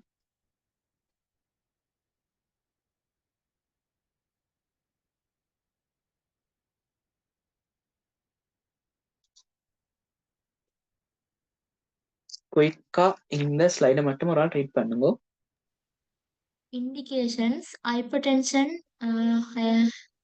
iodema, oedema. edema. Recommended has once a day therapy. In the morning, adherence to therapy is better. Adverse effects are postural hypotension, hypokalemia, serum K+ decreases, increased blood lipids, increased blood glucose, hypercalcemia, hyperuricemia, avoid in pregnancy, impaired placental perfusion, breastfeeding, the amount in milk is too small, liver disease, hypokalemia may precipitate coma, renal disease, ineffective when eGFR is lower than 20 milliliter per minute. சரியா? அப்ப indication ஸ்டார்ட்ல தந்திருக்கி hyper tension oedema பார்த்துட்டோம். அடுத்து என்ன சொல்றாங்கன்னா ஸ்டார்ட்ல நாங்க பார்த்தது once டே therapy தான் கொடுக்குற, அதுவும் காலையில கொடுக்கறது நல்ல மாம். அப்படின்னா எதியரன்ஸ் கூடுமாம். எதியரன்ஸ்ன்றது பேஷண்ட் அந்த மெடிசினை தொடர்ந்து ஃபாலோ பண்றது தான் நாங்க எதியரன்ஸ் சொல்றோம். குட் எதியரன்ஸ் சொல்றோம். இப்ப எதியரன்ஸ் இல்லாட்டி இப்படியும் சொல்றேன். இன்னொரு வேர்டு குழம்பி கொள்ள கூடாது. கம்ப்ளைண்ட்ஸ் நாங்க கம்ப்ளைண்ட்ஸ் என்னென்ன வச்சுக்கொண்டிருக்கி போலீஸ்கிட்ட போய் கொடுக்குறது இல்லாட்டி யாருக்காவது கம்ப்ளைண்ட் பண்றதானே கம்ப்ளைண்ட்ஸ் சொல்றது.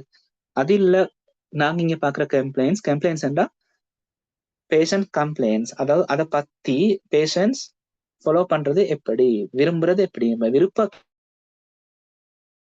நாங்க என்ன கம்ப்ளைண்ட்ஸ் சொல்றோம். அப்ப இம்ப்ரூவ் கம்ப்ளைண்ட்ஸ்டா அந்த விருப்பத்தை கூட்டுற, ஃபாலோ பண்ற அளவா கூட்டுற. பேஷண்ட் கம்ப்ளைண்ட்ஸ் டிக்ரீசஸ்டா விருப்பம் இல்ல, ஃபாலோ பண்றது குறைவுன்னு அர்த்தம்.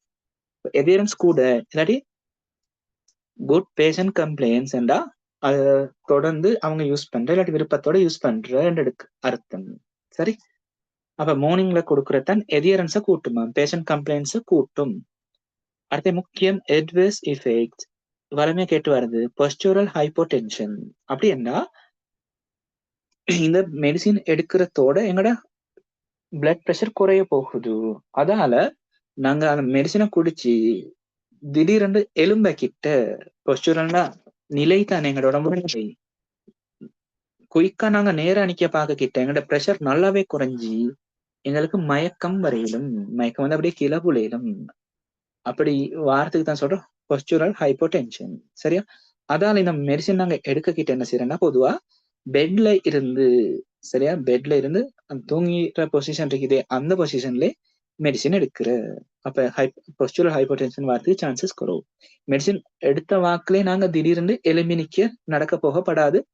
ஸ்டார்ட்ல ஆரம்ப கட்டங்கள்ல பொஸ்டூரல் ஹைப்போடென்ஷன் வந்து மயக்கம் போட்டு கீழே விடுறதுக்கு சான்சஸ் இருக்கு. அடுத்தது ஹைப்போகெலிமியா.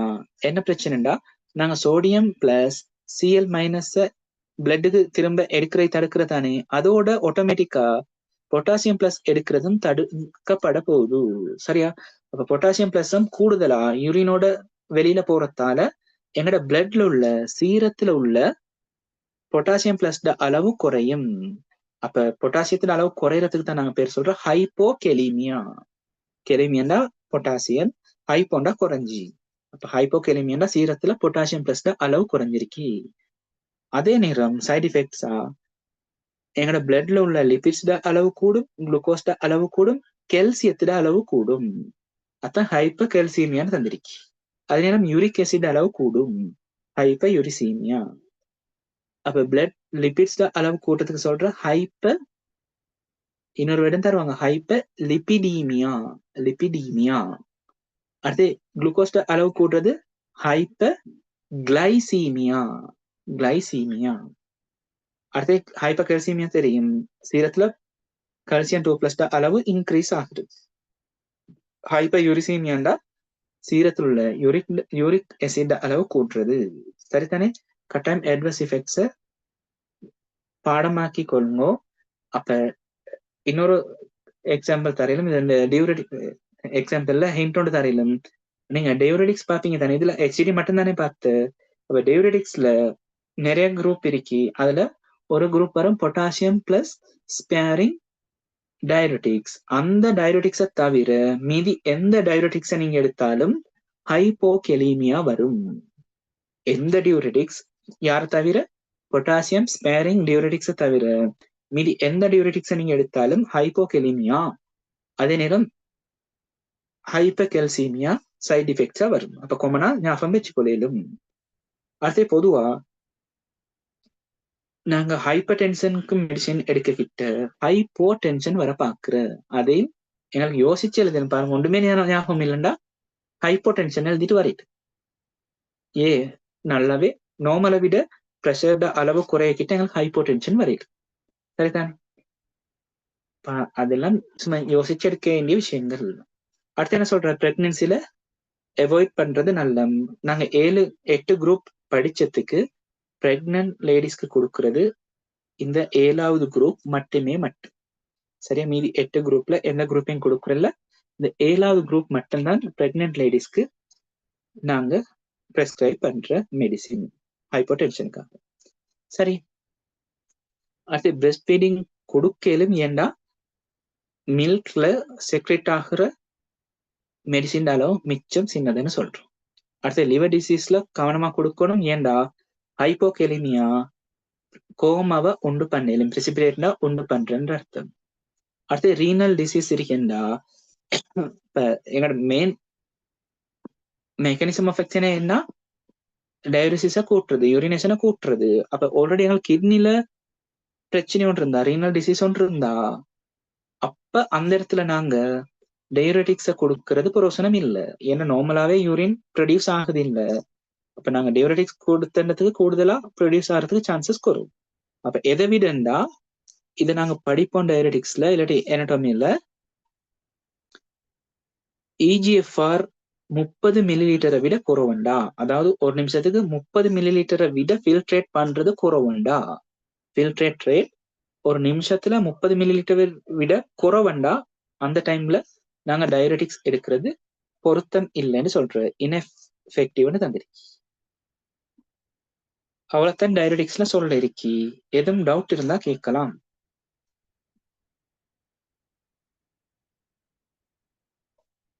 சீரம் என்றா பிளட்டுக்கு சொல்றோம், பிளாஸ்மாக்கு சொல்றதுதான் இன்னொன்று.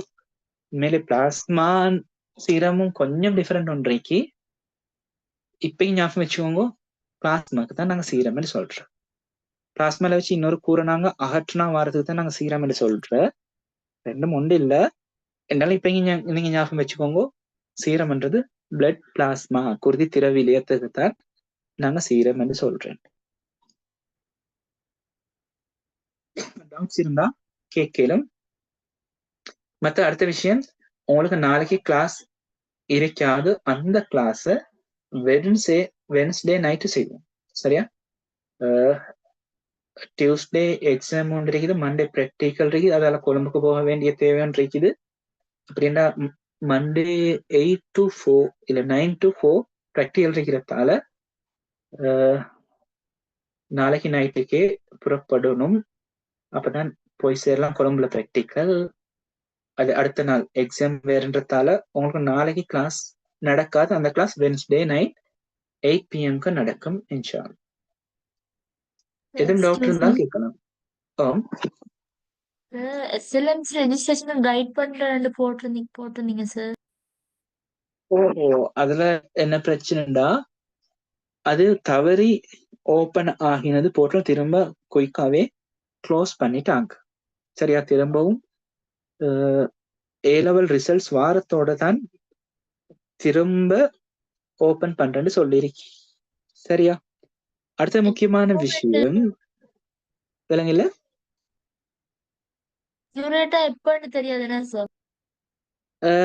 லாஸ்டா கேட்க கிட்டையும் நாங்க டிரெக்டா போய் கூட கேட்ட A-level ரிசல்ட்ஸ் வாரத்தோட தான் ஓபன் பண்றேன்னு சொன்னாங்க. ஏன்னா அப்ப A-level ஸ்டூடெண்ட்ஸ்க்கும் அப்ளை பண்ணிடும் என்று லாஸ்ட். அடுத்த விஷயம் என்னன்னா, இப்படி ஒரு பிரச்சனை இருக்குது. 2023 வர காட்டிலும் மெட் ஸ்டூடெண்ட்ஸுக்கும் இந்த கோர்ஸ் செய்ய எலிமெண்ட் இருந்தது. ஏன்னா இதுக்கு மெட்ஸ்ல, அதாவது மெட் ஸ்ட்ரீம் செஞ்சு A-level பிசிக்கல் சயின்ஸ் செஞ்சு ரெஜிஸ்டர் ஆன ஸ்டூடெண்ட்ஸ் நிறைய பேர் இருக்கிற. பர்சனலி நான் டீச் பண்ண A-level டீச் பண்ண 2 ஸ்டூடெண்ட் கூட ரெஜிஸ்டர் ஆகி அவங்க இப்ப அப்ரெண்டிஸ் ஃபார்மசிஸ்டா பெஜ் 1ல கோர்ஸ் ஃபாலோ பண்ணிட்டு 26ல எக்ஸாம் சிட் பண்ண இருக்கிற. ஆனா என்ன விஷயம்னா, இந்த இயர்ல இருந்து மெட் ஸ்டூடெண்ட்டுக்கு செய்ய ஏலான்ற ஒரு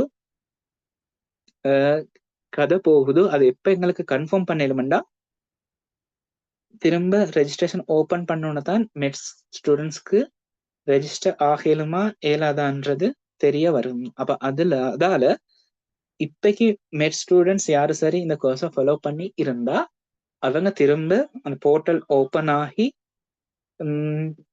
அவங்க ரெஜிஸ்டர் பண்ண வரையிலையும் கிளாஸ் ஃபீ பே பண்ண தேவையில்ல. அதுக்கு புறம் அப்படி ஏழுமாண்டா நீங்க பேலன்ஸ் பே பண்ணி அங்கால மந்த்லி பே பண்ணி போனதுக்கு பிரச்சனை இல்லை.